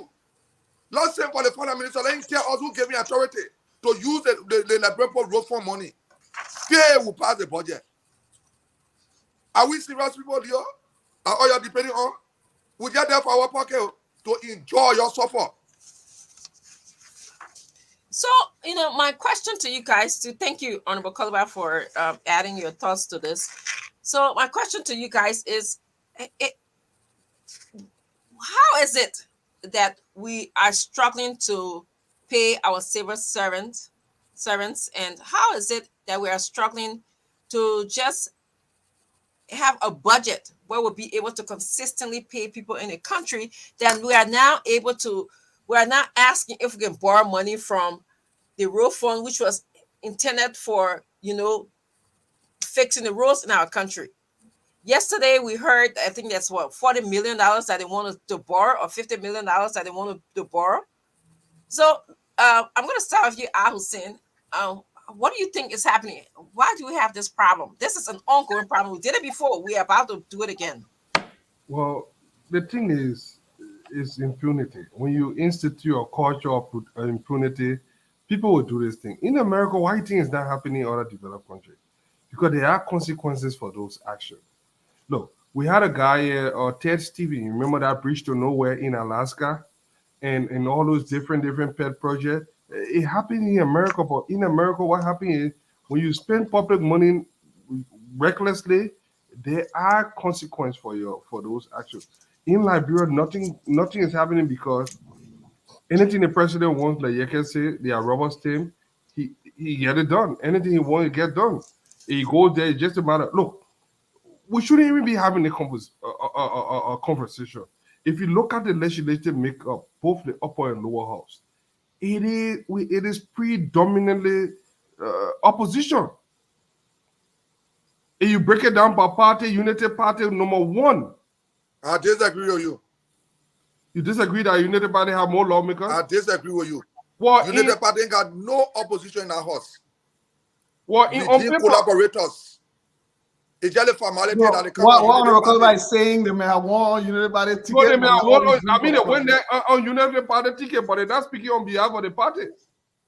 Okay, yes. You know, Okay, in that paper, they makes say sense. United Party lawmaker, but and I agree with you. You know, that is what what I'm alluding to. That these people are sitting down there. So you cannot say that CDC is in the majority in the House. On paper, the opposition is in the majority. Normally, that should bring up a real check and balances in government, but it is not happening because our system is corrupt. Sometimes the problem is so scattered, you do not even know where to start from. That is the problem with Liberia. It's so we're just talking about election registration and how flawed that system is. Then you add it, you add the legislature there, you add the other person. So it's just all over. You don't even know where to start from. What I think needs to happen is that the citizen need to rise up. I think we look too much for people, we look too much for hero, and we look for this unseen hand that will come down and bring that change that we know. We are that change. Until we can say enough and sit down, one of the things that I've seen happening in just to get away a little is that I think we have lost our civil society. I don't think we have any strong. Our civil society is so weak and corrupt to the point that they are fighting against us. I think we need to do more to empower our civil society. The religious community also, they have been polluted and infiltrated. So, I mean, where do we have hope? I remember when Bishop Michael Francis was alive. Can you imagine during Taylor administration, where we had guns and rebels? This guy was taking on one of the most ruthless warlord. We're talking about peacetime now, and people cannot hold government feet to fire. Where when we had civil war, where people were getting missing and there were breakdown of law and order, we have people that Mark Francis still calling things off. Kofi Wood and people then still talking. But now where are those people? Everybody just get a carte blanche to do whatever they want. So Yes. that is the problem. That is the reason it's happening, because there is no repercussion. There's nobody getting punished. Yeah. So let me go to Leo Johnson. I'm going to Conor Raymond Gray. Okay. And then we're going to speak about this issue. Leo, there was a problem before. There was problem with paying people their salary. Samuel Tuah went and borrowed money from the National Road Fund. Now he borrowed about $6 to $7 million that time, I remember. Now it appears we are hearing trickling news, okay, unconfirmed news, that he may be going back to the National Road Fund to borrow money from them again to pay salary, okay? You had this problem before. What should you have done to at least attempt to fix this problem so that we wouldn't have it again? Yeah. First thing I would say, that's what happens when you practice voodoo economics. It just does not make sense. You don't spend money you don't have. That is the first problem. Anytime you're spending money you don't have, you're guaranteed to run into this problem. The Liberian government always spends way more money than it ever is capable of ever raising. And then we always hope that the international partners will step in, USA, European Union, all the places we get these monies from. You can run the first time I ever had a chance to look at the Liberian government budget, and some of this used to happen during Ellen time too. But the difference is during Ellen time, Ellen had the confidence knowing that she was able to raise this money.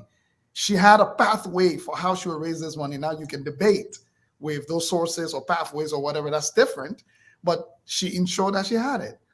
But what you have right now is borrowing initiative to pay salaries in business, even in government. If borrowing initiative is what you're relying on to pay salaries, then you're running into serious trouble.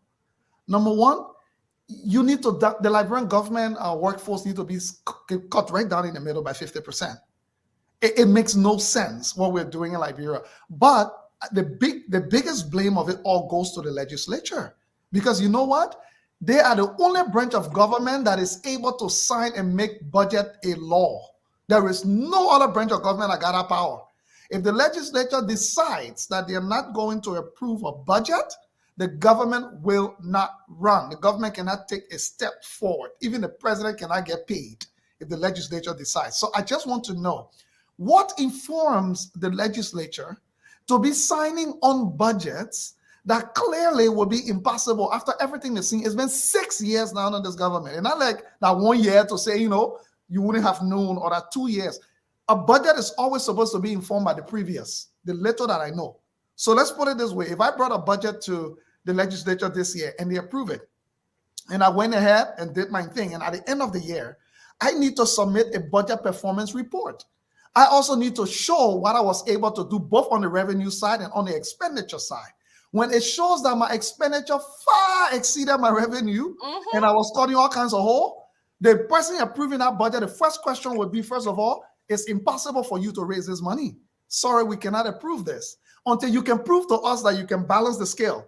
Maybe the next performance, when you bring it, we see that, okay, you raise the amount of money that you were able to, project, then it makes sense. So here is the problem. We have a legislature where many people know nothing about budgeting, nor finance. Literally, the allocation for their staffing. There are few key staffers you need as a legislator.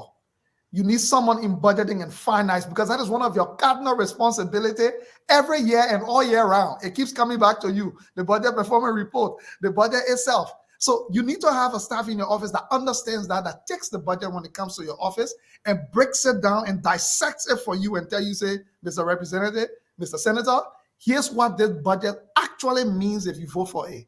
That then when you go, you are empowered. But when they go, they're only asking, why would not get plenty of money to the other ministry? Why the other ministry get small money? How y'all manage to run the other ministry? You listen to the budget hearings. No one is there asking the technical questions, and the questions will say, based on last year's budget, everything we've seen in precedent, there is no way you can convince me that you can take a budget from 500,000 to 700,000 when you already have holes in the 500,000, and a good chunk of it was donor money, a good chunk of it was borrowing initiative. But you not balance all the borrowing initiative part, then you still taking the budget higher. So the problem again rests on the laurels of the legislature, not to say the executive does not have a role to play, even the ministers. How are these ministers contributing to the budget, Dr. Richardson? Every ministry is supposed to show their own budget performance report to the executive for that global budget. What are their contributions to the national budget versus their expenditure rate to the national budget before you send it? But I will stop there and say the greatest responsibility rests with the legislature, because that's where they're supposed to erect the checkpoints that forces the executive to do its job. Yes. So, Colonel Raymond Gray, we had this problem where civil servants were not getting paid in the country before. Okay. Samuel Toy came here. He told us he was borrowing money from the National Road Fund on Boyega Koluba protested. Then he told us that he got approval. In fact, we learned about this through an audit that happened. It was a big discussion that we had here for maybe a week or so. And then he said, oh, he got this approval from international partners. So I want you to address, and I'm even reading something from Front Page Africa, where the German ambassador said that it was not a bad thing to use $6 to $7 million for a one-time thing.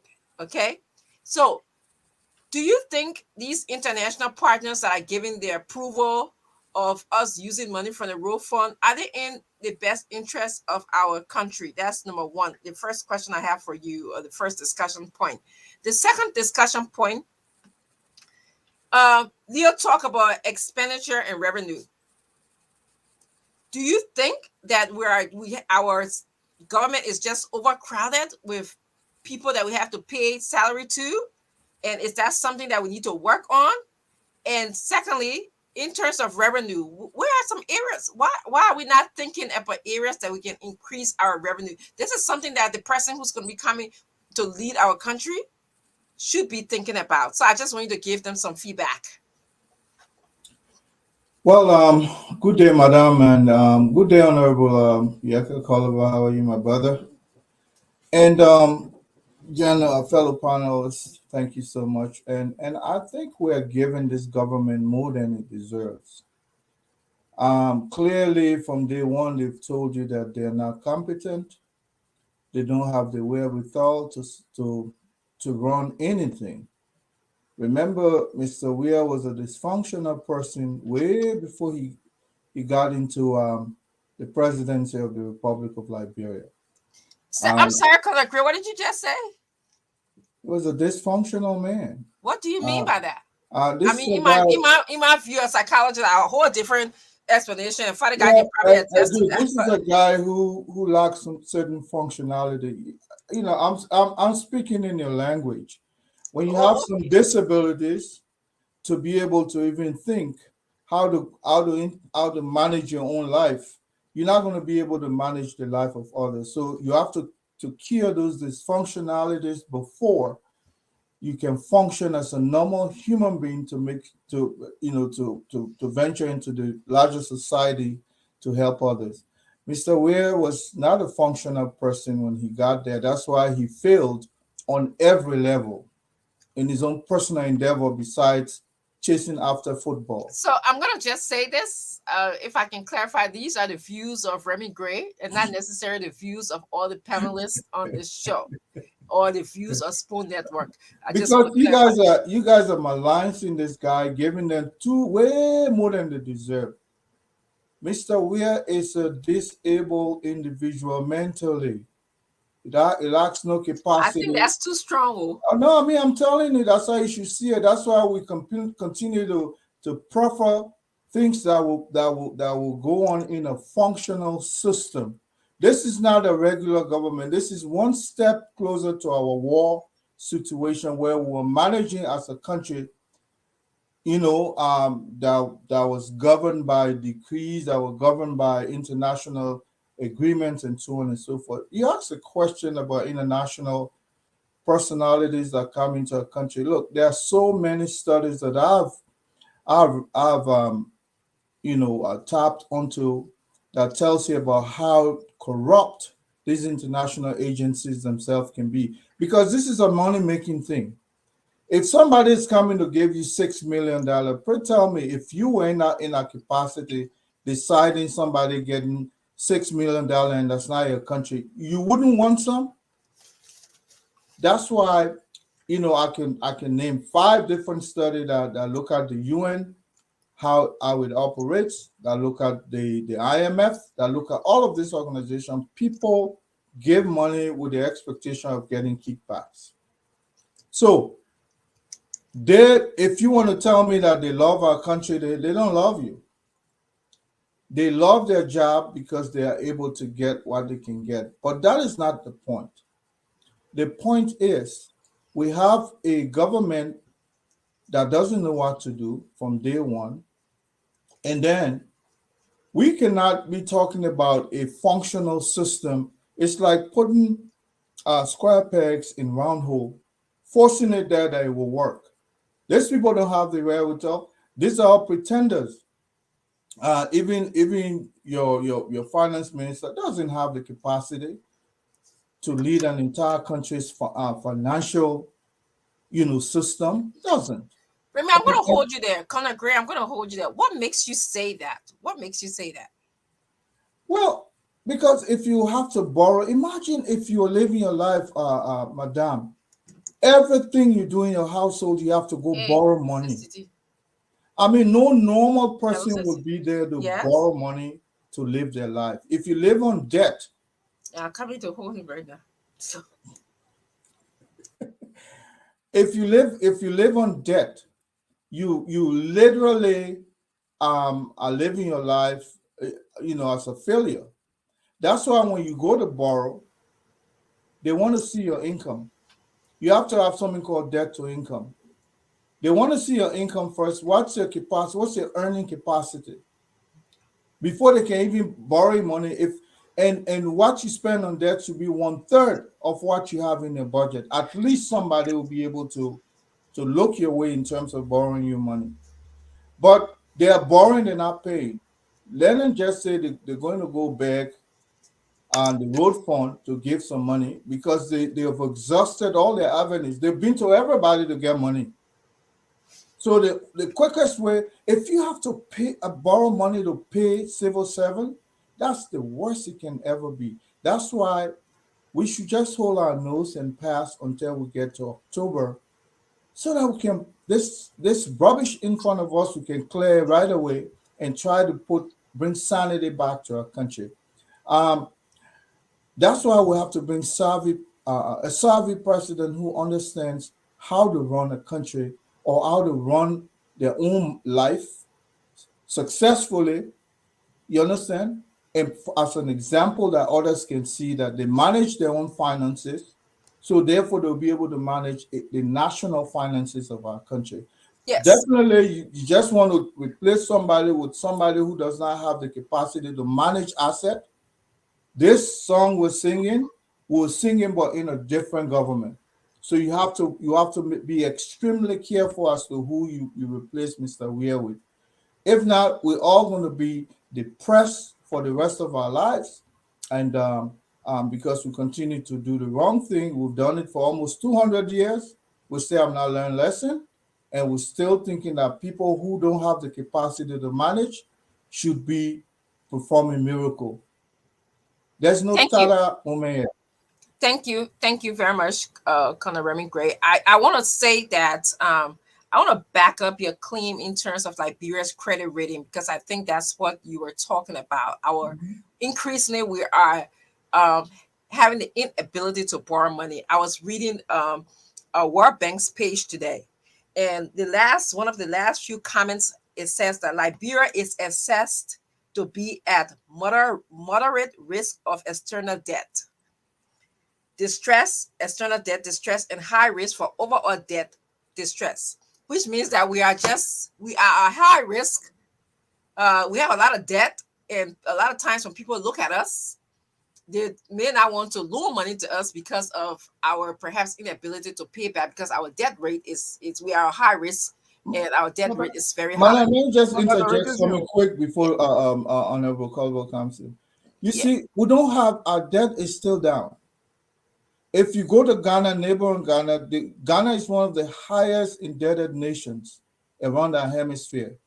They have about $55 billion in debt. I doubt if we have $2 billion. What we don't have is the capacity and the ability to manage what we borrow so that we can have a. That's what I'm talking about, your debt, because you become rich when you can't pay your money back. Yes, so that we can manage that money. You can borrow. Debt is very good. You can borrow money and make money out of it, and profit out of it, and return the original money you borrowed. Then your credit worthiness will, apparently we are at risk for moderate and high risk debt distress. We are at risk for that. We're not paying our debts. Yeah, somewhere. Leo, you muted. I have a question for you, but go ahead. You had a comment. Maybe I can put it in the comment, or you're going to go with the comment first? Mm-hmm. Yeah, my comment was, okay, when you read a World Bank, what's the vague statements? Like at high rates, at medium range? Look, just put the thing blatantly that Liberia is at the verge of collapse. When you really break those down in economic terms for the little man, what they're hiding underneath is what they're telling you. And the contradictory statement from them is the World Bank will say one thing, then the IMF on the other side projecting that the economy will grow next year by 5% or by 4%. And with Ghana, the comparison, I think we also need to be careful, because what the Ghanaian government budget is in billions. So we got to look at the GDP also, because comparatively, I agree with you, Colonel Remy Gray. Ghana is highly indebted. I don't disagree with that. But I think we got to put it in perspective in terms of the size of the Ghanaian government budget and their GDP ratio as well with the country. And that leads me right into my question for you. And Colonel Kaluba, I want you to chime into this as well in terms of how our country is doing in terms of development and debt. That's what we're talking about, expenditure and revenue. So Minister Samuel Tuah, when he borrowed money from the National Road Fund the last time, said, and I'm reading the paper right in front of me, that he got blessings, in my word now, from the German government, who told him that it wasn't a bad thing for him to borrow $6 to $7 million if he was going to be doing this as a one-time thing. Okay. Now, that sort of sits into the comment that you made. Here it is. The World Bank is telling us in sweet terms, like sweetening us, like they're not telling us that we are at the verge of collapsing. Okay. Why are these people not being honest with us? Is it their responsibility to be honest with us, or is it our responsibility to be checking in the interest of our country instead of just going and taking money? Because, like I think Remy Gray says, sometimes they do get feedback from Kickbacks. Get kickbacks. I'm sorry, they get kickbacks from the money that they receive So from our country. So having spoken to someone that worked directly with the World Bank loan department, but number two, let me wear my equity, diversity, and inclusion hat here when it comes to anti-colonialism. These institutions were established as institutions of imperialism. That's their history. It's not been saying it. That's a fact. Mm-hmm. That's why they were established. They were established to keep the West at an advantage over the rest of the world.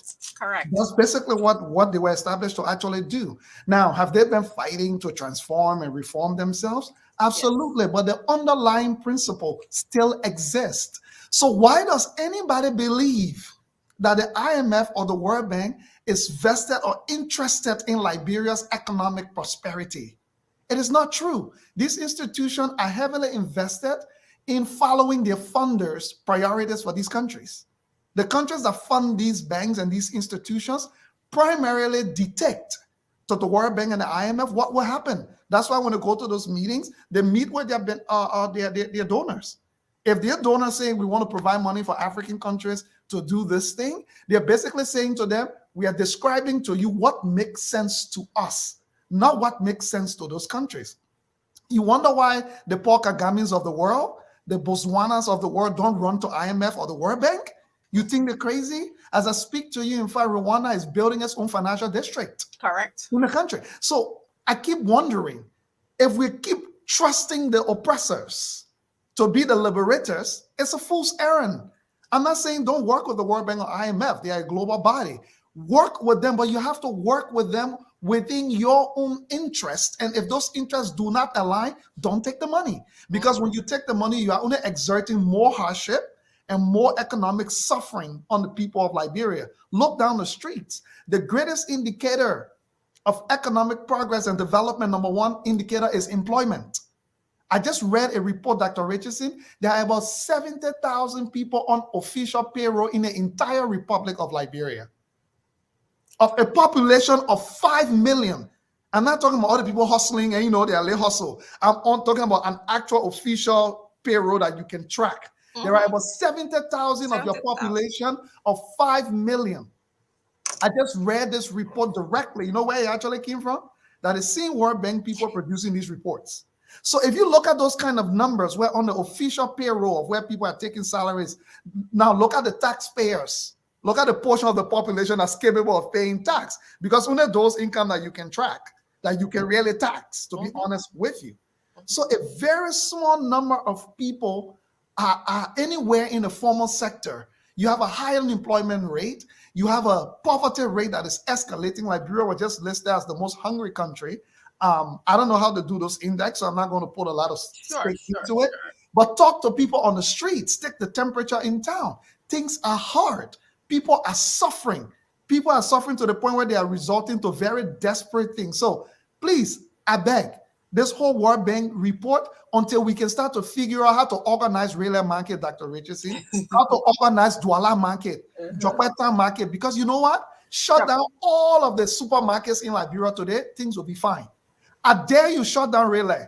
There will be immediate crisis. I dare you shut down Douala, because that is where 70% of Liberians still conduct or more, still conduct their economics. So you are missing out almost 70 to 70% of the economy. That's and taking a few Lebanese stores and importers in the country and presenting it as the country's economic data.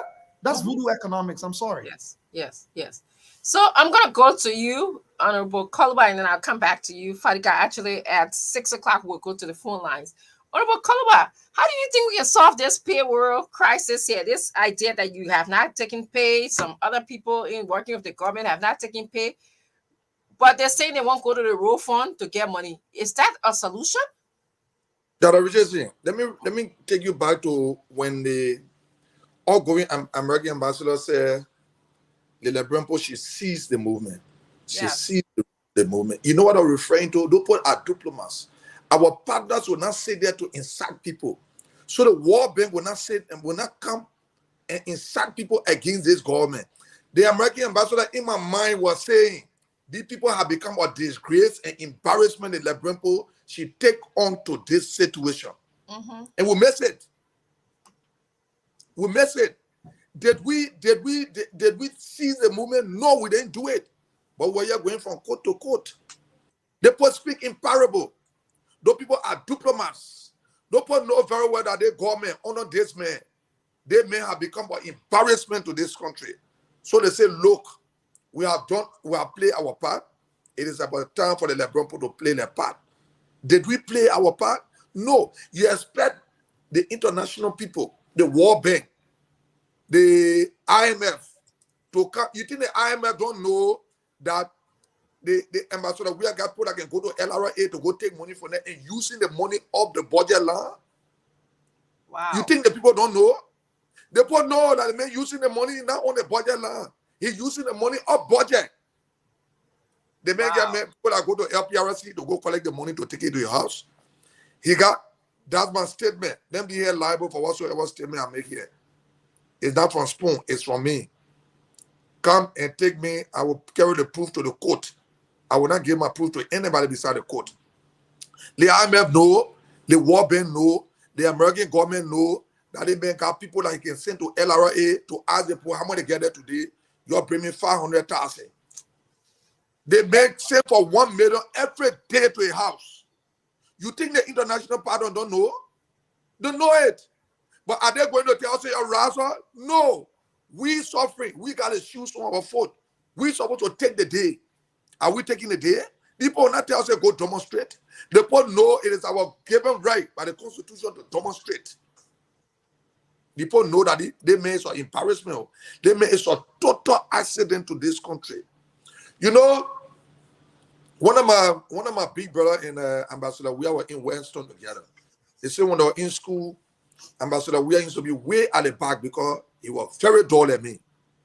So when the teacher say, you say two times table, Ambassador, we are on the team, just be there, be in base. Not true, man. You understand what I'm saying? They put no that they made some embarrassment, but the people brought embarrassment to themselves. They made using the money of budget. No, he's not giving account anything. They just get ready to put figure. The Lebron budget at 700 million. You not get money to pay 7 you go carry budget to 700 million. So we our own problem. The international community will not tell you get on the road. The people know that we need to get on the road our right, not to infringe on other people's right, but to protest until that regency. We know that the election commission are not getting the money yet. I'm in consultation with people. Any attempt for the constitutional term to pass for Ambassador Weah, there will be interim government.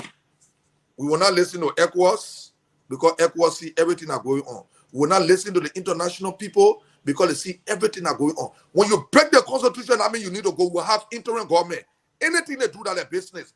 There will be no, let Bagon will not be Bagon on the right of the Lebrimpo.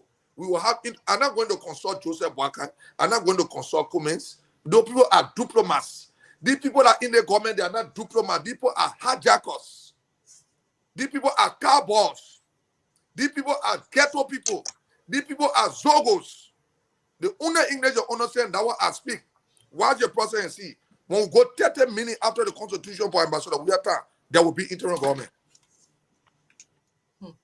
Thank you, Honorable Kaluba. So I'm going to go to you, Al Hussein Fadiga. So we're talking about revenue and expenditure in a country. Again, referring back to the World Bank page again, and I agree with Leo. Let's take that page as some kind of guideline. It is not cast in stone because we know our economy better than I think other people who are writing about our economy.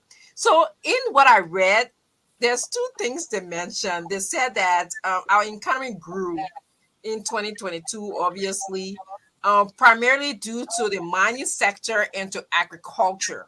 And the mining sector that they specifically mentioned multiple times were the gold mining sector. All right.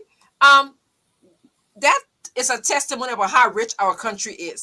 That do you think that we are capturing the richness of our country, the contribution of gold to how our revenue can increase, as opposed to going, if we use our revenue and the resources in our country smartly, we don't have to go and borrow from the National Road Fund. We can use that money for what it's intended for.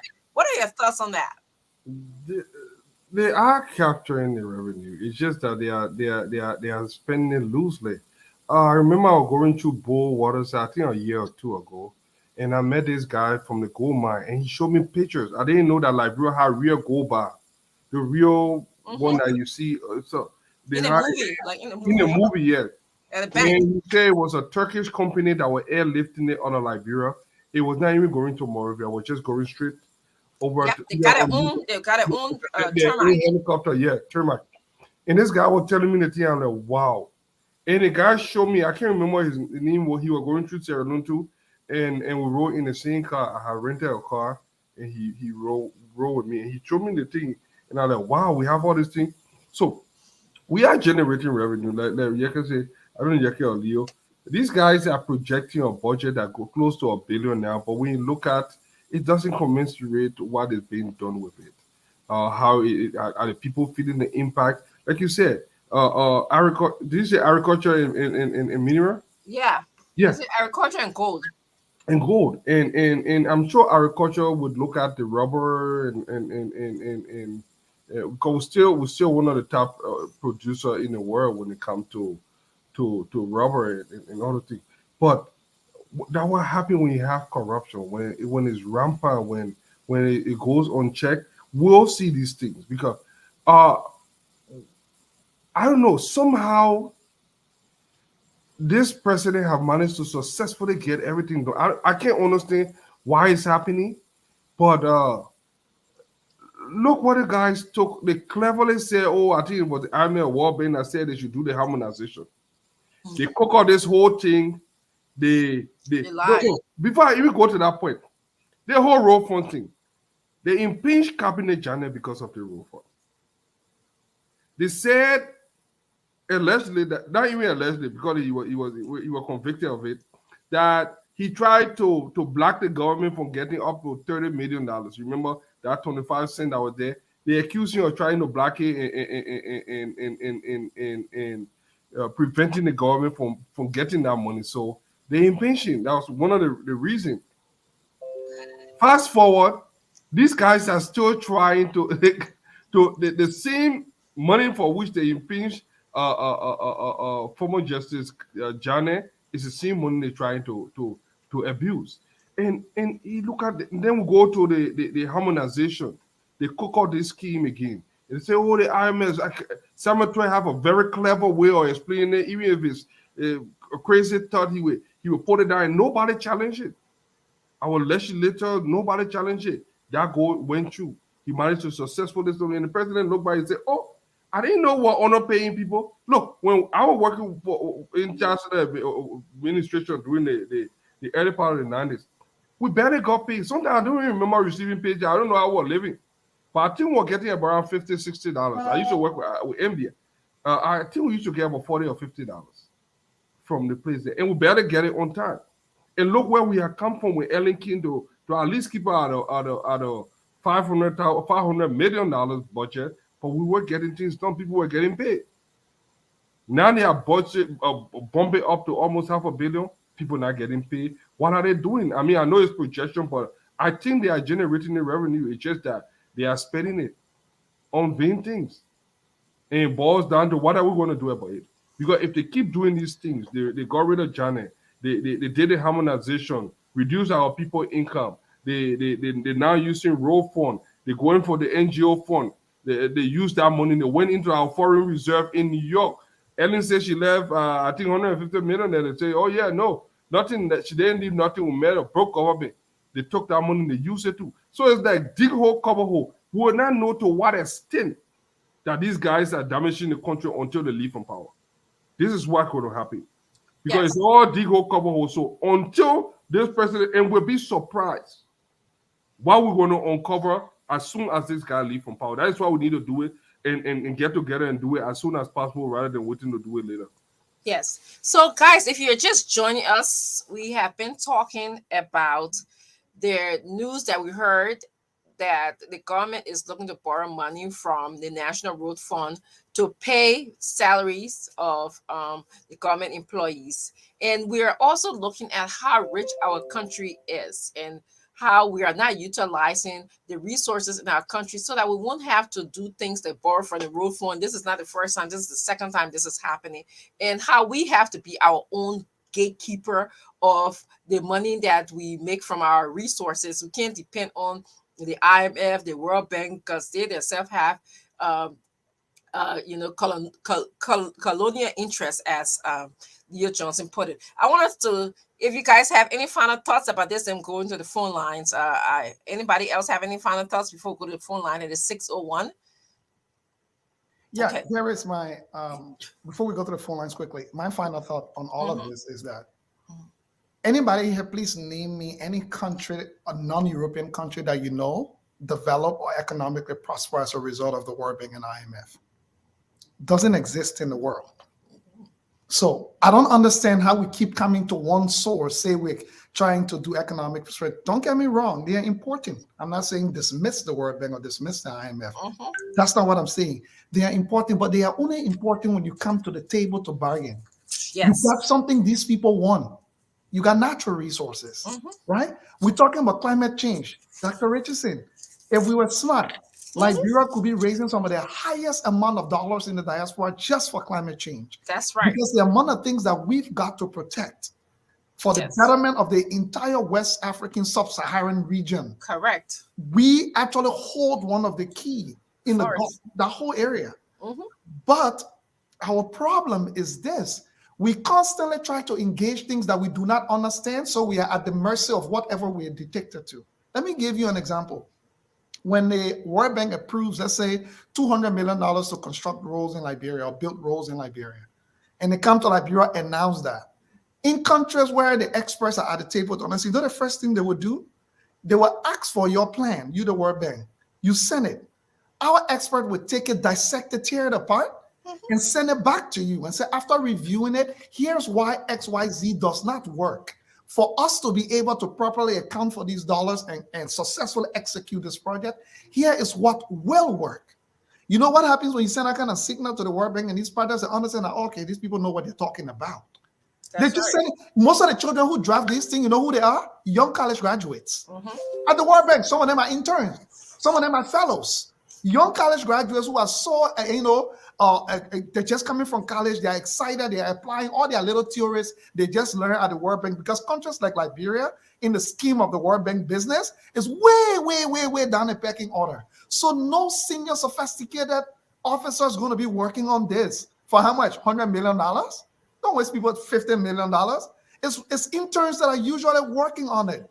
So what you should be doing is looking at these, if we say we got experienced people who are experts, and showing them that though you're junior people that you're sent to, let's tell you what will happen. And if Liberia can start making the case that we said no publicly, that we said no to a World Bank funding because it would have undercut our economic prosperity by 10% in 5 years because of all the troubles it could have caused, it might give a short-term gain, but long-term it will punish the Liberian people, and filing in those reports when they go to the UN, filing in those reports when they go to the Springs meeting in Washington, D.C. But every time we go to the UN in the spring meeting, what do we go? My people, we beg you, anything you say, we'll do it. Just get all the money, all we want. Yes. Yeah. All right. We're going to move on to the phone lines. Nelson, could you please come and join us, please? And our viewers that are listening to us, they can ask questions about how we continue to borrow money to pay salaries. And if you have not received your salary for many months now, you can also call, and also you can discuss. We actually started this conversation talking about the rights of citizens, citizens protest. protest the census results, protest the census results, protest the voter registration result if you think that it doesn't fairly represent what we're supposed to be seeing in our country. So Nelson, can you please facilitate the calls for us?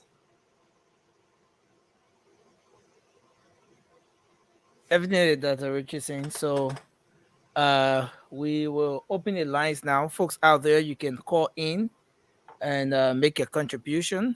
Yes. So the numbers to call are 0555 1010 75, and of course we have 0777 1075. So we'll go to the lines and take our calls. Let's see if we can take the first person here. Well, we lost this person. Okay, we'll come to this line. Good evening.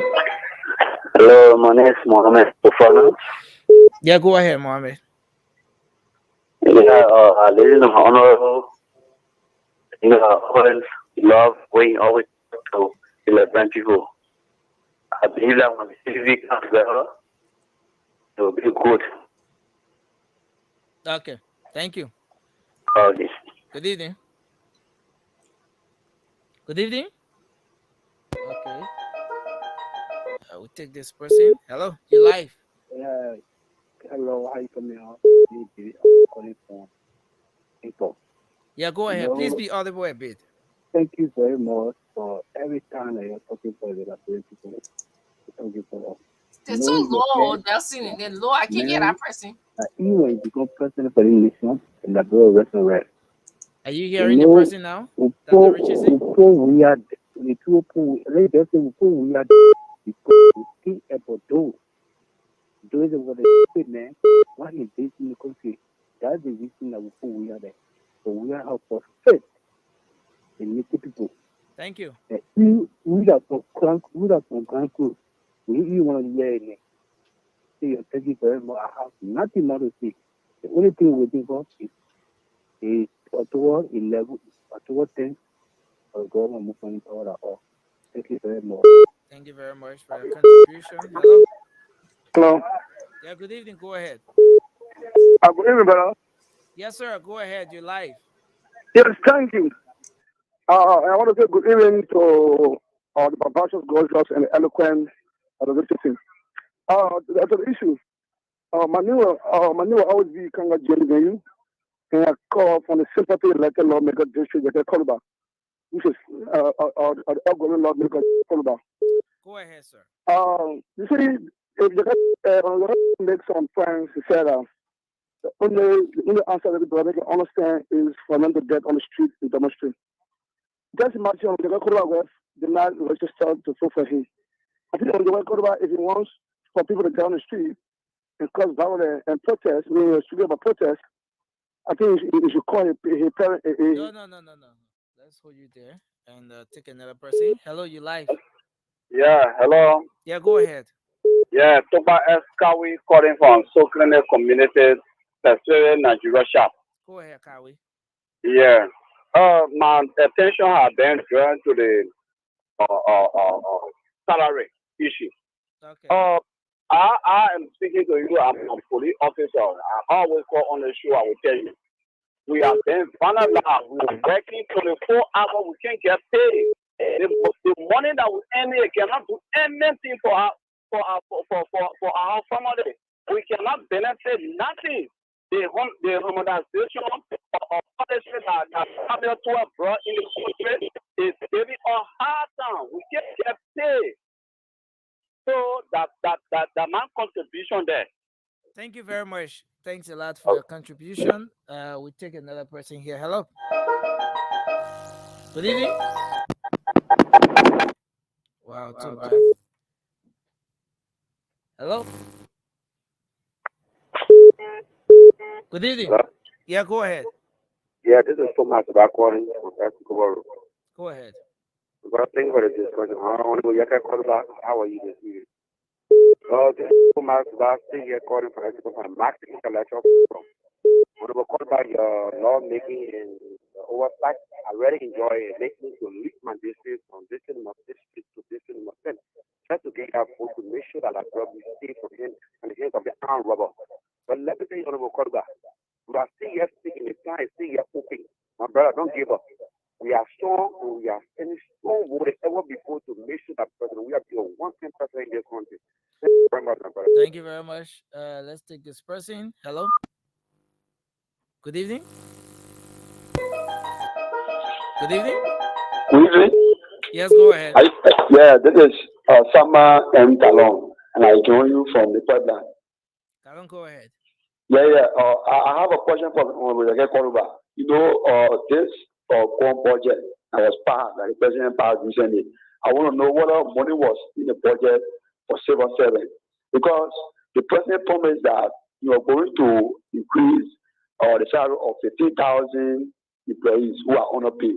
So this question goes on. Please let me address the issue as to whether money is in the budget, it was in the budget for Civil 7 and an increment. Thank you for that. Hello. Good evening. Yeah, go ahead. You're live. Thank you. I'm Emmanuel M. Super Junior, and I join you this evening from a wrestling group. Let me say good evening to the folks on the platform.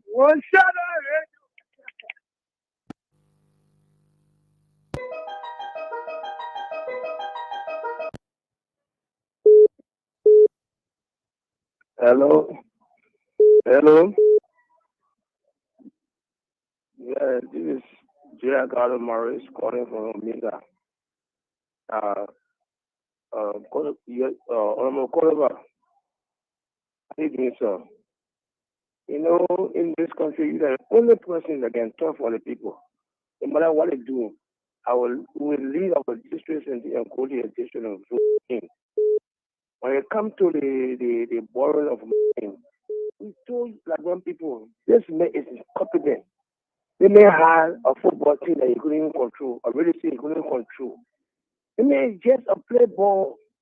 I mean, have the helpful parties that we have to voting. They don't know they're right. They don't know when to vote and how to vote, and they don't know why they should vote. They only vote because they have that sentiment, they have that feeling for somebody. Yet, I mean, nothing they're doing to help the situation. Number three, the Richardson. The reason I beg you, please, let us join forces. Let's stop being this person, that person. You know, the person who has the number to join this guy. We need to back that person to join this guy. A young man can be president tomorrow. If the old man get there and the young man is behind that old man to land, you set up the old mark to apply the new mark. Let us try to see somebody if we compare. Look at do something about comparative analysis. If the two guys, who is more popular? We need a vote. We need a number. We should start fighting among us. It's bad that you criticize your own opposition like that on the radio all the time. I think we need to go to our process and discuss many things instead of being in front of this. Thank you. Thank you very much. To be a laughing straw by the Thank you. The ruling party. Please, I beg you. Thank you, Mama. Thank you very much. Hello. Hello. Yes, go ahead. You're live. Dr. Richardson, you muted. You said 2 more calls? Okay. 2 more calls and then we'll go to diaspora. Thank you, Nelson. Okay. Hello, you live. Hello? Okay. Hello? Yeah, hello. Yes, go ahead. You live, sir. I'm Edward calling from Nigeria, Carrington, Congoton. Go ahead, sir. Yeah, you see, in borrowing money while the government will, the money that will be in the budget for the people, they will eat the money and turn around and borrow and they will not pay. So what I want we, the opposition, to do, to take off from in the problem, we should create something. We should not create or black eye. Let point how we can put the people together. Let 2 of them sit down and discuss. My big brother, be informed. Or my small brother, be informed. Let the people take off from the people. I'm very worried if we slip from this process. The people will take off badly. Thank you very much. The final caller now, and then we go to the diaspora. Good evening. Yeah. I'm Saki. Good evening. Yeah, good evening. Yeah, go ahead. Okay, thank you for the on discussion. First, I say bravo to Yeke Korba. Mr. Korba, your effort towards the Liberian people. You know the day cannot see it. You know the plan cannot see it. But as long as the plan is breathing, they see it. God will bless you. Because today, this country, of course, we see everybody, but you here, and God with you to expose every other wickedness and stand with us. But we leave our district to come for you. Don't need to come, or I don't need a dime or nickel to serve you the same way you serving us. And we will do it. You will go back. And to the full family, we tell you people very much, thank you. Thank you very much. Thanks a lot. So Dr. Richardson is back. Yes. Nelson, thank you so much for facilitating the calls from Liberia. Good day. Can you please come on so we can take at least 5 diaspora calls? And I'm sure Honorable Yeke Koluba is taking note of all of his questions because he's going to be the first person here to respond to his Liberian people. Good day. You are sleeping, huh? No, I'm writing. Oh, hello? You to work? Yeah. Yeah, hello. Yeah, your name and where you calling from? Yeah, my name is Corey Sibo, and I call from the U.S. Go ahead quickly.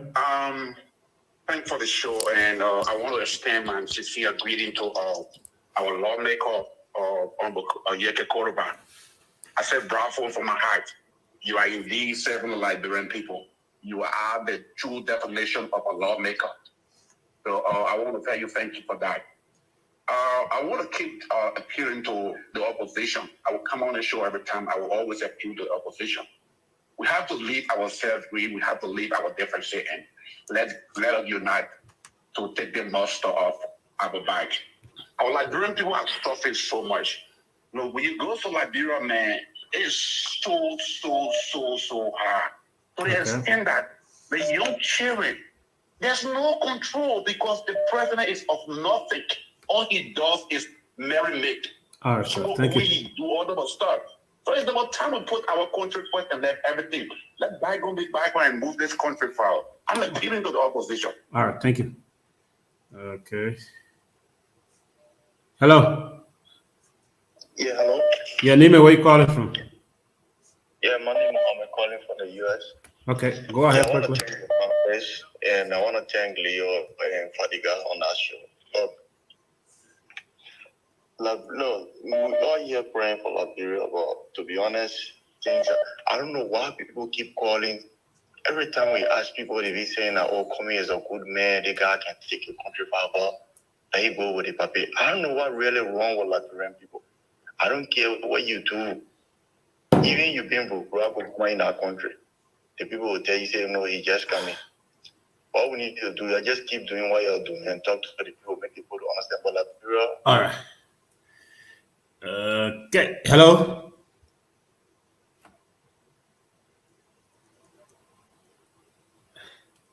Hello. Hello. Your name and where you calling from? Yeah, my name is Mustafa Baro, calling from the United States. Okay, 1 minute. Yeah, my contribution on this show, I can remember one time the finance minister said we have budget surplus. But today we have budget surplus and the government of Liberia cannot even pay civil servant. That is a shame to our nation. And also, looking at Ambassador Bwaka and Alexander Cummings, it is time for them to unite for us to get rid of this particular government called CDC. Okay. If we cannot come together as an opposition, the resources of our state will continue to be looted by those wicked leaders that will put in power. All right. Thank you. Thank you so much. Let me get this call.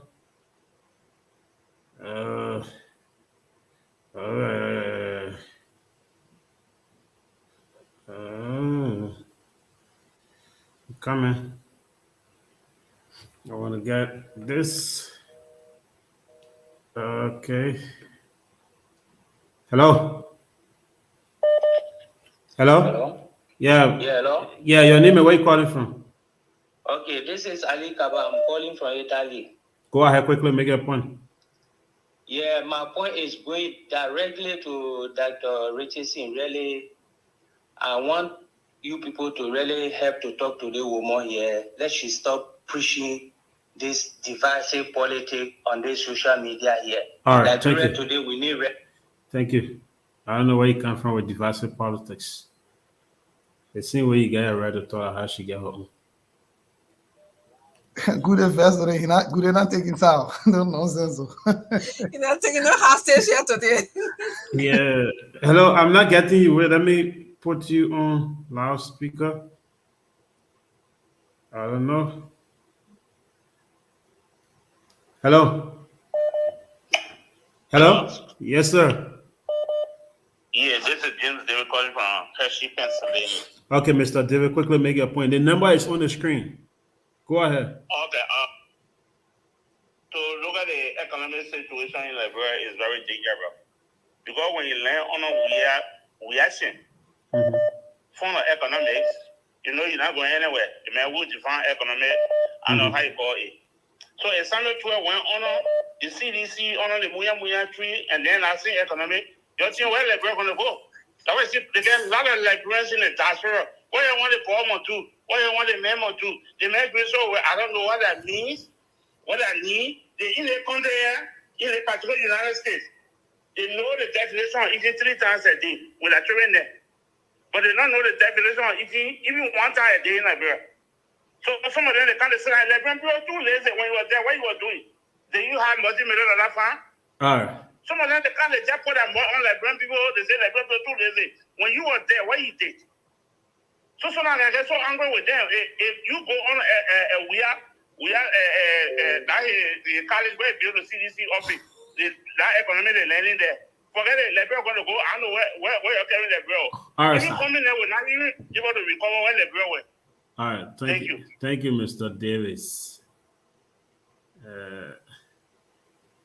We'll do 2 more, yeah, James. All right. Let me get this. So the number is +231 555 11 99. Hello. Hi. How are you? Welcome. Call your name and the place you're calling from. My name is Eugenia, calling from Illinois. I had a quick question for Colonel Remy Gray. So, Colonel Gray, earlier you had a lot to say about President Weah. Not to say that I disagree with your opinion, but you made a comparison of if he's not able to balance his own finances in his life personally, how will he be able to manage the country? So my question to you is your new narrative that you've been pushing these few weeks about this collaboration between ABC and JNB. Obviously, you guys are wanting JNB to be the front runner as president. So how has he balanced his own personal finances over these years? And because the reason why I say that is, for one thing, I learned recently that his one house that he has, it wasn't even a road to get to his house until President Weah became president and fixed that road for him. So what has he done personally in his own finances to be able to manage Liberia's budget? Thank you. All right, thank you. Somebody was vice president of a whole 2 years. He said they didn't get hot. Hey, you see so. He said the road wasn't paved until George Weah time. We are all in there, man. When I say that, hello. How are you? Anyway, where you calling from? How are you? I'm okay, Chief. Go ahead. Yeah, how are you? I'm Jimmy Donkey. Yeah, Mr. Donkey, please be audible a bit. Yeah, actually. Go ahead, make your point, sir. I'm following your show. Yeah, how are you? I'm following your show. I think you guys are doing well on the show, but I have one disappointment. You guys don't like to get opposing view. For example, a guy called and he was trying to analyze the shortcoming, and the guy cut it off. Another guy called and talked about we are incompetence and how proud the government is. The talks were encouraged. That is not a fair view. On the whole, whether you like it or not, Boycott coming with the number win. Josh, we are going to win the elections. And you would see. All right, sir. Their combination will not work. You can't tell running the record. You will be very surprised when they are with. All right, sir. Because they will be beaten. All right, sir. You can say it's lost of negative things, and you got there can be heads, but you can't I can hear that minute. They touch the kid to it. This is not fair journalism. Yes, Thank you all. All right, thank you so much. Yes, that was the last. How long they got Corin gone? I see go. Oh, I tell you, I said, I get good Corin to you. I was counting on him to do his closing. He there, but Corin gone. No LC. Yeah, get coming for you, good day. Yeah, get listening to you, but Corin gone.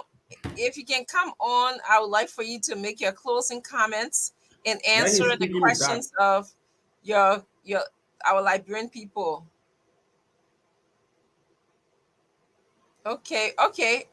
So he's gonna come back. So we're gonna I'm gonna allow us to go into our closing comments right now. We'll begin with Fadiga, and then we'll go to Johnson, and then we'll go to Leo Gray, and I'll be the last to do my closing. And if Yeke Koluba comes back, we'll just kind of just go back to him. Yeah. Improvise. Yeah, we'll just improvise here. So go ahead. Hussein Fadiga. Yeah, I have a lot of things to say. I'm reading the comments here, and I'm working. They said do your closing say again. A lot of things to say. No. I want to address something. I see about 4 comments. I get your picture. One other person wrote, I get your picture. You sleep here. Get a job. No, oh God. I don't know what to tell you guys about that thing. My eyes be down. I don't even sleep here watching the show. But to close up, look. Did you really just respond to that? No, if I can't tell you how many times I've seen that. Every time I look at the comment, I like see them. No, yeah. But anyway, most of the callers here keep talking about the collaboration again. I think the Liberian people need to really, our political leaders need to take a hard look at this thing, take a second look at it, take a third look at it.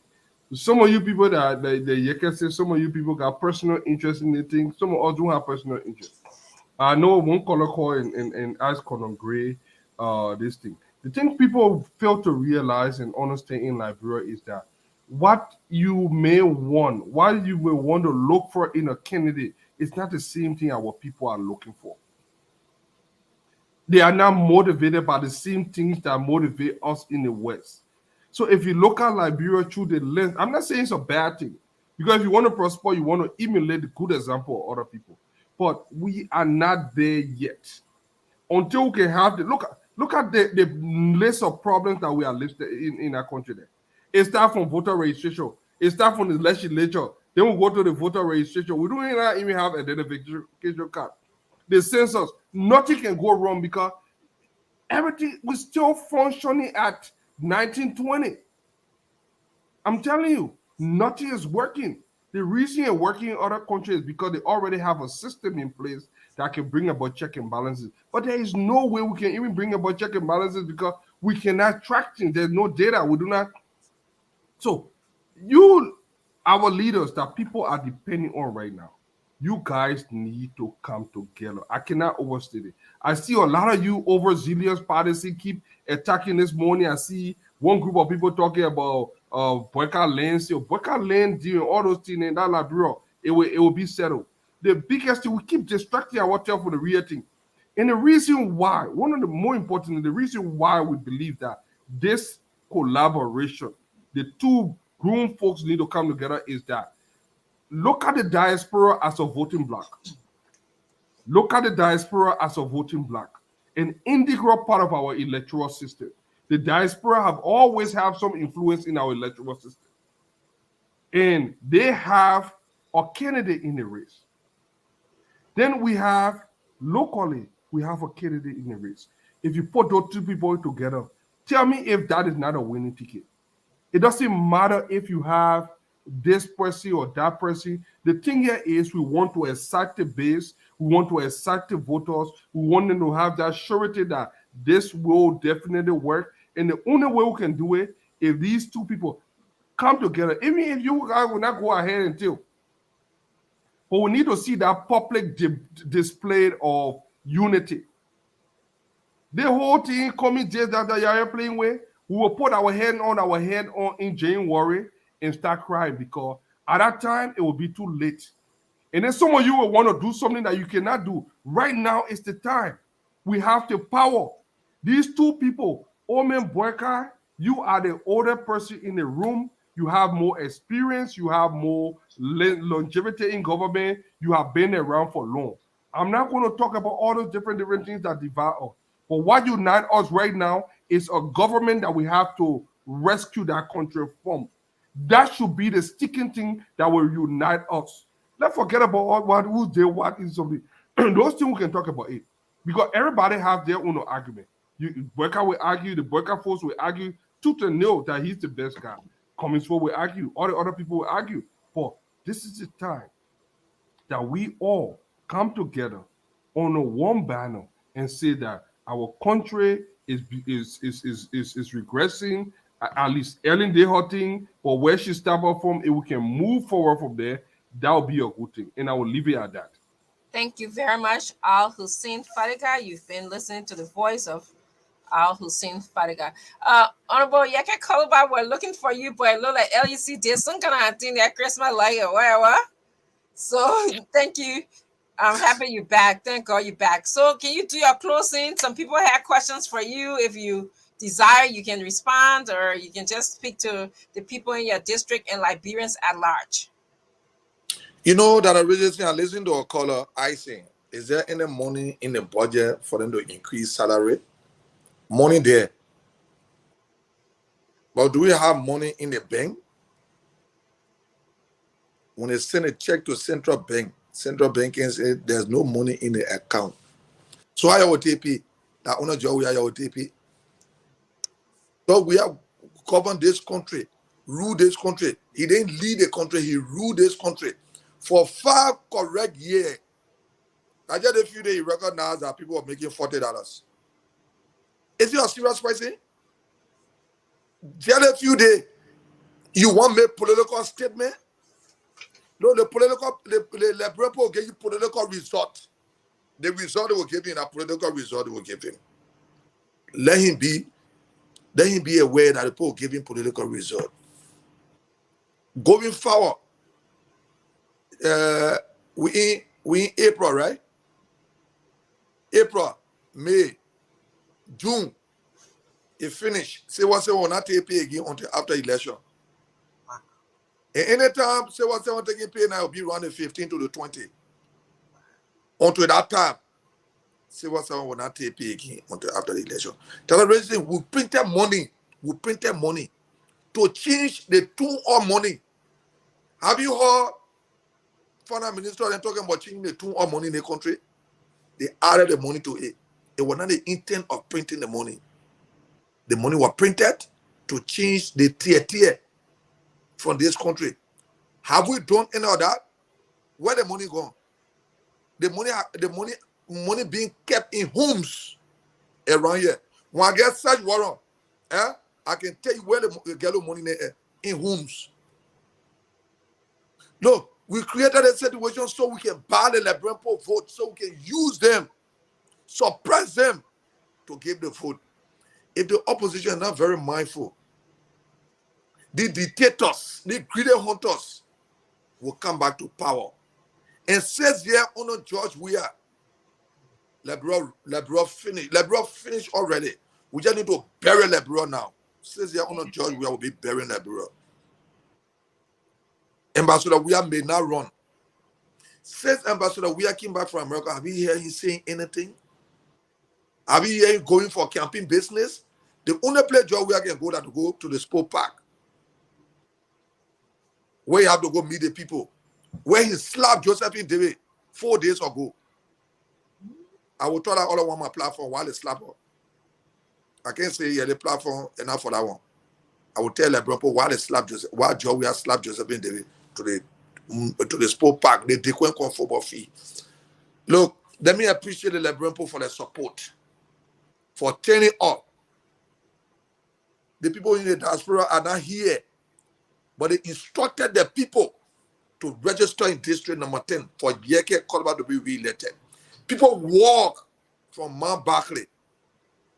People truck themselves from America to come register for I'm the only person that people truck they said to come vote for in Liberia here. And I can say with all no regret. The voting law say anyway rest on the way you vote. The people of Liberia have resolved that I am re-elected. And we're just waiting for election commission to then announce the result. So all that in the passing way, they vote that they all want. District number 10 get vote more than Bapolu Kante. More than Bapolu Kante. District number 10 vote is higher than Bapolu Kante. Now my vote there, that the Liberia vote, they give it to me. They give it to me. And we will mark our vote on our day. People that talk that say will be our pool washers. So you're wasting your time. They say people can cheat, they're not the voting deal. Because we'll turn the bass over, we'll shake it, pour water inside and wash it to make sure no piece of people inside, then we'll put it down. That the registration can't vote. Vote for your candidate. The result will be Yeke, Labrimpo, Yeke, Koliba, 50,000. They are getting all of 10,000 to them to divide. Maybe Conor Gray, retired Conor Gray will carry some. Leo will carry some. Fadika will carry some.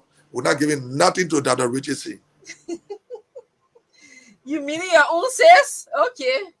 You know, my woman, I came for you to the airport. That's true. You did come for me. It was always protective. The opposition need to come together. I don't want to know who become the standard bearer. I want to campaign for one person. If they remain a day, it will become embarrassing for me. I can't campaign against Ambassador Boakai. I can't campaign against Honorable Cummins. I will reserve my campaign for the second round because those people are my political leaders. I believe in them. I don't want to take side with anybody. Second round, I will take side. But if we can come together, we can beat George Weah in first round like we did in the senatorial election. It's not impossible. It is possible. Look, if you want to know how desperate the Brempo are when election is here today, George Weah will not get no vote. Mr. Clark Weah and Chan Weah, Eugene Namwe, Samuel Tue, Samuel Wulu, no people like haven't gone there on the side passing around with it, terrorizing people. That even the police officer will not vote for him because the police officer not taking pay. The people get work. The justice minister and the director of police eat the money. The people work, they'll get the money. No two people will eat the money. I got evidence. Let them take me to court. Let me say thank you. District number 10, thank you for your support. Liberian people, look, when I'm walking, I can do my hand like this. Before I used to do my hand like this because my colleagues used to tell me, Liberian people not good. But what I saw when I'm walking, I can do my hand like this because I got wing to fly. The Liberian people have given me wing to fly, and I will fly. Amen. And Master, we are 30 minutes after your term, there will be interim government. No bargain will be bargain. So if you can't get election commission money, and the thing is dragging, so 30 minutes after your term, the constitution will not be disrespected. We will respect the constitution, and there will be interim government. And we'll put interim government in place that will handcuff you and drag you to court in Baxter. Let me say thank you and God bless everybody. Thank you, Honorable Yeke Koliba. It's always great having you here. Thank you so much for coming. We're going to go to Leo Johnson to give us his closing. And don't forget to say goodbye and hello in Pella. And then we'll go to Colonel Remy Gray. All right, everybody. A few things I got to talk about here. Firstly, I've been wanting to do this all the time and I forget. Is to raise the issue about the plight of the growing Liberian community in Cyprus. So many people may not know this. There's a huge growing Liberian community of students in Cyprus. Many of them, some of them were misled, thinking that they were going to Europe proper. Some of them were sent there on scholarships by government officials and other people. And by and large, a lot of them have been abandoned. And the situation is getting worse as they're growing desperate. Some of them are resorting to crime. Some of them are resorting to all sorts of things. So this is a clarion call. All of you that may have sent your people to Cyprus, whether you're a government official, scholarship people, paying the tuition is not enough. It's like living in a foreign country or on a camp, not able to pay your rent, not able to pay your bills. And it's not like a refugee settlement. It's a normal city that you're living in. Quick information.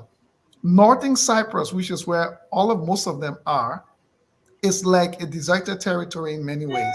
It's not recognized by any country in the world except Turkey. Because in 1979, there was a conflict for the territory and Turkey seized it, almost like what's going on between Russia and Ukraine right now. Turkey seized it and refused to give it back. So as a result of that, the entire world and the UN decided to not recognize it. So there are no embassies there. Nothing operates there besides everything there is just Turkish. So that's why a lot of our Liberian students, I traveled there, I was there myself because my younger sister was there. I was there for a number of days. It is extremely harsh. They're struggling. So I wanted to raise this piece to let everybody know, whatever corridors or fears of influence you have, the situation in Cyprus with Liberians there and a lot of just young Liberians is dire, and they're resorting to desperate circumstances. The government of Liberia can engage the Turkish government and look at ways of reducing the burden. Other countries have done it. I did some investigation. Tanzania, for example, engaged with the Turkish government, and they were able to drop the fees of all of the Tanzanian students to such a low flat rate in exchange for bilateral relations and, and tax breaks for Turkey. There are a lot of Turkish companies operating in Liberia already. So I just wanted to flag that, Dr. Richardson, as an important issue. Another piece I want to talk about is that the collaboration of Ambassador Boakai and Mr. Cummings and what was supposed to be the full CPP rejected the Liberian people. And when I say rejected the Liberian people, because of the overwhelming response that it got. And since then, the only thing you've heard from most people have been frustration about why it is not working. It's clear, if Ambassador Boakai and Cummings feel that they cannot work together, let's liberate the Liberian people by allowing them to go out there and make their case. Cummings decided to stay in the CPP and decided to try and hold together whatever that was as it was. Let them both go and make their case, rather than this thing that everybody else see possible except the two of them, in my opinion, whatever their opinions are, because there's constantly trying to make it look like one person over the other has to be subjected to the other. It does not make sense. The next piece I'd like to talk about, we need to think about it this way. One of the most devastating impact of the World Bank and IMF operations in developing countries like Liberia is that it allows for the penetration of Western multinational corporations into the country on a very, very devastating circumstances. So most of them are able to come in without the right taxes, without the right type of arrangements that should have been put in place, because they come under the disguise of World Bank projects and IMF projects. So what ends up happening, they make 200-300% profits and walk away from these countries with leaving nothing in. They also get unlimited access to the natural resources of these countries without any ability for the countries to put conditions on them to turn them into factories or to turn them into finished products. So they basically rape these countries of their natural resources because they come under the disguise as World Bank projects or World Bank funded projects or so. The third piece will be, we complain about governments and everything in Liberia. Fair enough. But the Liberians in the diaspora, Dr. Richardson, have a greater responsibility outside the government. And I will tell you why. I will go to a country like Somalia, right? Which is in a horrible situation as well. The number of inventors that are coming from out of Somalia, recently the biggest one is a homemade respirator that has now been patented, that is going global, from someone in Somalia living in their house at home that's being celebrated and proffered by the Somali community abroad. The Liberian community in the diaspora cannot keep setting all these high standards and making all these arguments about Liberia when right in the Liberian community here, we are living in rooms.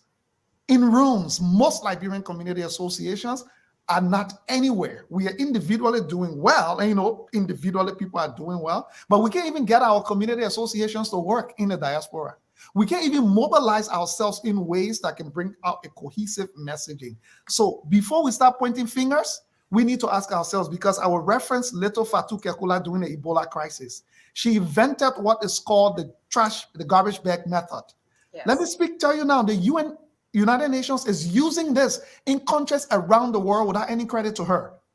Teaching people in low poverty settings how to use the trash bag methods to deal with infectious diseases. You know what happened? Little Fatou Kekula came to the United States under a disguise of a scholarship that all over the place that only paid 1 year of her tuition. She was abandoned in the US. Wow. She ran to multiple Liberian community and community associations. Nobody could support her. Thank God that she managed to find a way, through individuals who tried to help. Today, she's doing much better. But something like this, the Liberian community cannot tell me, with all the issues in Liberia, there aren't young Liberians in Liberia doing well. Mahmoud Johnson is doing extremely well in the private sector as a Liberian entrepreneur. I can name a lot of them. James Mulba.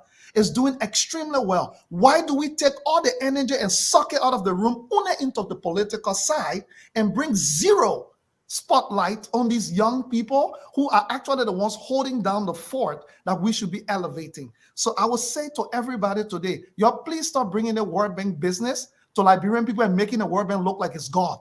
The World Bank is not God. In fact, they often work against the interests of developing countries, which is why they cannot present one country that the World Bank can say that is a non-European country, or the IMF can say, we lifted from nowhere straight to economic prosperity. Rwanda today, when the World Bank and IMF go there, Rwanda can detect the terms of what they do there, because Rwanda comes to the table to bargain, because they were able to induce internal growth after their genocide, which was horrific when they were nowhere. Until we can learn that lesson, you stop running around. The World Bank approve it, the IMF approve it, the COVID money that they gave, that they approve. Any problem looking for the report, the World Bank said they're not entitled to give anybody a report. What kind of transparent institution works and will not be happy to show how they help a country? They are telling you they're not entitled to produce a report. Thank you, everybody. It's been a good night. Thank you. Oh, and Dr. Richardson, a Liberian child was shot today. Am I getting that right? No, that was yesterday. Was there another one today or yesterday? If there was today, I'm just trying to flag it so maybe the viewers can let us know. Yes, it's Ralph. Ralph. It's a Liberian child, the 20-year-old. Ralph Euro. Another one, but there was another one again. Yeah, but I don't think that person is Liberian though. Okay, so it was yesterday. Yes, well, a couple of days ago, Ralph Euro was shot in Kansas City by a 80-year-old or more than 80-year. I think some people say 80, some people say 85-year-old white male. And we stand in prayers and thoughts with him and his family. We mentioned that yesterday. So there's a GoFundMe page that's been sort of shared and is going around. So if you can support the family, Ralph is going to need a lot of aftercare. I believe he's home right now. And also the family did contact legal support. Victorine Crump is supposedly representing them. There's going to be a lot of support, financial support needed. Speaking about the Liberian community, Leo, that will be somewhere where we can go out and support that family. I want to then again turn my attention right now to Colonel Remy Gray to do his closing. So Colonel Remy Gray, please, Liberian people have your voice. Well, beautiful show, definitely. And Doc, the issue about collaboration should be, it should not be far-fetched. I think Liberia started on a false path where we came in as this republic that was so divided, and that legacy has followed us up to this day, maybe 176 years later. That is a long time to be divided as a nation. Ghana, I think, obtained her independence probably 54, 57. But look at how far they've come. Just 1954 or 57, whatever it is. Those people have come so far because colonialism united them. For us, maybe a so-called colonial intervention divided us. I cannot even hold that theory. But we've been divided. There's a reason why sometimes certain mothers will say, for the sake of my children, I'm in this home. For the sake of Liberia, unite. And a caller called and was asking about somebody's ability to manage their own finances. Let me tell you something. I have called for that unity, but I've never proffered who goes on top or who goes under or who goes side by side with the other. I've only said those two should come together by public demand of our people. Those two should come together, because when you ask me either one, let's go to Ambassador Burkhardt. Ambassador Burkhardt was part of a functional government with Madam Sirleaf that balanced our budget. You may not want to give him the praises, but he was part of that. So if there's anything that went right, he's supposed to share that glory or glorification. You can't take him from there. So if he didn't learn anything, he demonstrated it for 12 years. They were able to balance the budget. But more besides, those two, we know Mr. Cummings is an asset manager or asset guru. If you pair them together, Mr. Cummings will be in the room. By virtue of that, you expect the economy to go the way it's. That's why, like Brumpo cleverly look, I say, look, one person has expertise in managing wealth and asset. The other comes with governmental leadership. They complement each other. To sit down and think that one person doesn't have this, the other has this, and so therefore they can go separately. Yes, it can happen. But remember, our Liberian people are extremely, extremely lost and they're looking for leadership. You don't have to take my theory of collaboration. But even the collaboration that was supposed to have as opposition, going to the US Embassy, indulging the European Union, indulging ECOWAS, AU, we are not doing that. We just imagine that automatically this magic will play that when they go to a runoff, the other will support. We should have some history of collaborating. You don't have to go material because emotions are running high. And when a house is divided, people will hold on to their position. Clearly, nobody wants to let go. And that is a divided home.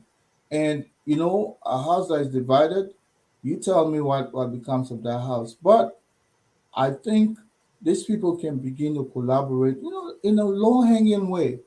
The United States is looking for leadership out of the opposition. They have not seen one. The last ambassador that was in Liberia left, with frustration. You could see that he said it over and over and over. We didn't step up. As a result, he left sounding like he was supporting the administration in power now. You understand? Because he was frustrated. And we continue to grab onto something who don't have the leadership of Liberia. Nobody has it right now but George Weah. And is it serving us well? I don't think so. If you think that you want to get a piece of that to rescue the country for the sake of the children, come together. That's all I can say. And I hope people will step up to it. But you know what? You can't fight for what you don't have. If you think that going to that election divided, you win George Weah. Look, every year when I file my taxes, my income goes up 10-15%. What I made in this country when I came is no longer the same. I'm in that 6-figure range. I will never fight to go to Liberia, whoever becomes president. In fact, matter of fact, I want to be in this situation where 2-3 months you pay me. If you don't pay me one week or 2 weeks, I think I'll have to go into my finances. It's there. But I mean, definitely, me and the employer coming to separate. If I'm the employer, yes, very good. I would need that money. But thank you. So most people think that we're saying this because I want to go be Minister of Defense. I don't have to. I will leave from the United States as a millionaire. Remy, I hear you. I definitely hear you. And I'm gonna just tell people that are watching. Almost on a given morning when I wake up, on top of all of the things that I have to do, I'm texting Remy Gray, I'm texting Leo, I'm texting Fadiga, I'm texting Fagon, I'm texting Warzy, I'm texting Stanton. I'm trying to get the show together, even before I even leave my house. And I've been here early this morning to get my work done, just so we can provide service to Liberian people, just so we can keep this institution called Spoon Network going. I'm here comfortably in my own office. I've been at this institution for 20 years. I sat in a meeting today. I was the only person that looked like me of my skin color.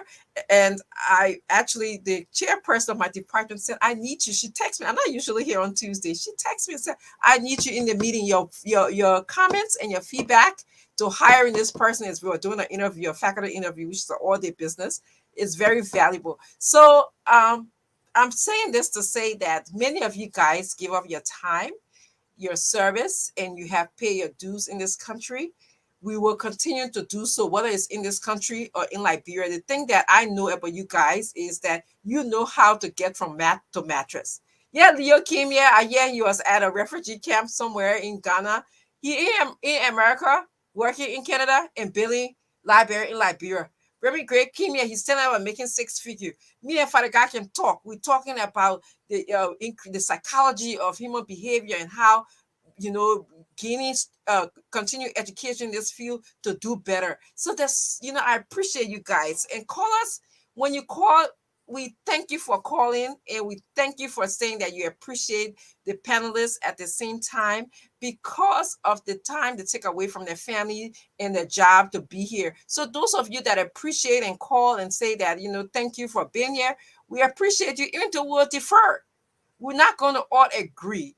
This is what diversity, and this is where our strength lies. So we appreciate you calling and recognizing that we're not all going to agree. I want to thank you, all the commentators that are making your comments. We appreciate you participating. The more you comment, the more that I can tell that you have interest in Liberia. I want to just thank the audience. I want to thank Liberians as a whole. And, I'm going to go back into exactly what we're discussing today. I'm going to turn my focus there now. I decided to wait for my better closing when you finish everything. Oh, yes. Thank you. Thank you, Leo. So, yes, I have taken a side, and I don't regret it. And I'm straight up for Mr. Cummings. I am not for, getting the two teams to decide, who's going to be the head, who's going to be the tail, who's going to be the vice president. No, okay? Mr. Cummings has said often he's running to be president for the Republic of Liberia, and he's going to make it hard for CDC to win or for Unity Party to win. He's going to make his case day by day to the Liberian people. He has started doing this already. Liberian people would like the easy way out. Jaha want IMF to come and fix our problem. We want World Bank to come and fix our problem. We want other people, ECOWAS, to come and fix our problem. We don't want to be able to do what it takes to elect a competent person. When we say y'all go and elect a competent person, y'all say, oh, I like this person. I can't make my uncle feel bad that he my tribal man. I like this person. I can't make Mr. Cummings feel bad because, oh, Mr. Cummings, I went to CWA before. No. Put all of those differences aside and think about our country. That's what I want to tell you guys here today. All right? Think about the person who came here today and said, I work as a police officer. And it is hard on me. And if you are that police officer, or you know that police officer and it's hard on you, you're not even bringing money home for your family, you need to sit down and think what is good for our country, who I'm going to elect. Nobody's going to solve our problem. There's no miracle, nothing. Jesus Christ is not going to come down, no matter how we pray. Okay? We are going to have to do this ourselves. And the way to do this is to say who is competent to lead our country. Mr. Cummings has told you time after time what makes him competent to lead our country. And I will speak to that because I know he has been making his case to the different communities. Today is 2023. We are in the year 2023. Leo came here today and he told you, say, when you work with people at IMF, you work with World Bank. And, I heard Remy Gray, I heard Fadika say, there are not things that we can do in ancient time. The people are so sophisticated these days. It takes someone who has been in a sophisticated system. Jim Kuda sitting down here, he told me one day how he had to think twice when he moved to Poland than the thing that he was learning in LU there. He bring out a star, had to do a double take.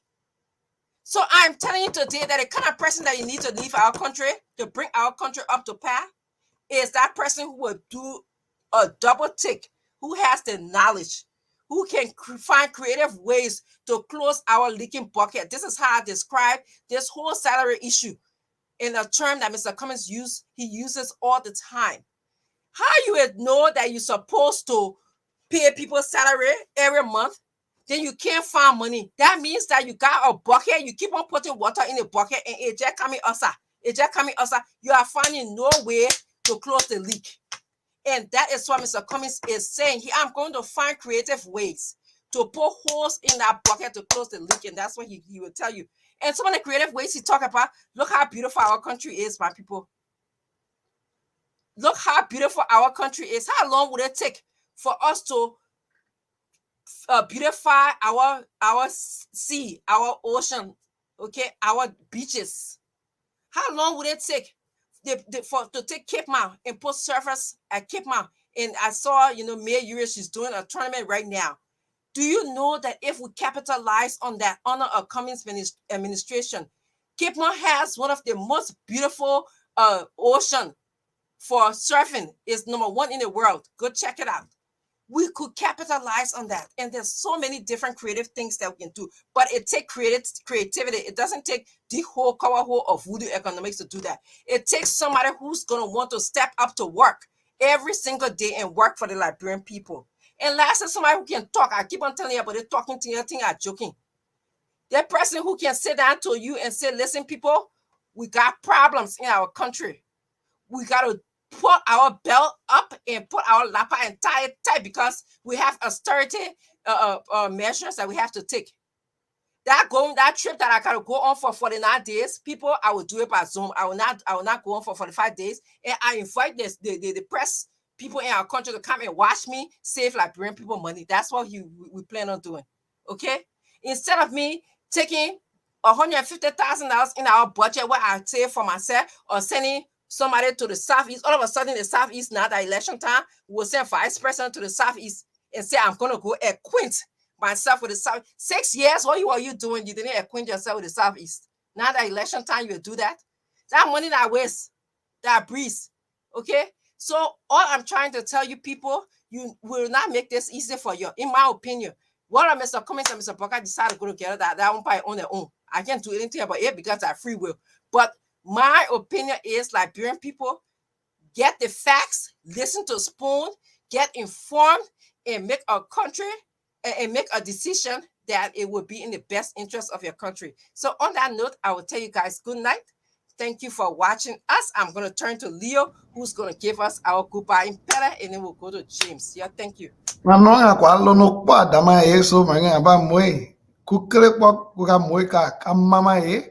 Binikele ka pavo kaka weto kuya ka mama na Liberian mengen kwa moe ya pafuju kuka ka plave vodi mengen no na ge kaka weto October ka le ka vodi men ka men no na mo dia voter registration ka lu ko ka ga kwa ba ke daboy ke vodi mengen ka le ka ga so ka mama na kwa ka ye ka mama. The voter registration and voter ID, they're not getting better. I'm not knowing better. They bring it. Thank you very much. I'm gonna take my drive home. We call it vui. Vui? How do you say what is that voter ID? Vote is vui. Vote. Okay. Vui. Yeah, so you say vui ID. You said vote ID. What will be vote ID, my people? You said vote, that's vote ID. Anyway, that's it. Good day. We'll see you guys. Let me take my drive home, okay? Thank you. Bye bye. Thank you, Richardson. Folks, that's how I would like to end up today's edition of the program Spoon Talk. Thank to all of you out there for following. The invitation is yours to join us tomorrow, same time, for another fascinating edition of Spoon Talk. I'm Nelson Colette, James Goodday Flomo here. Thanks to the team of panelists. Have for yourselves a good night, folks. To get your information.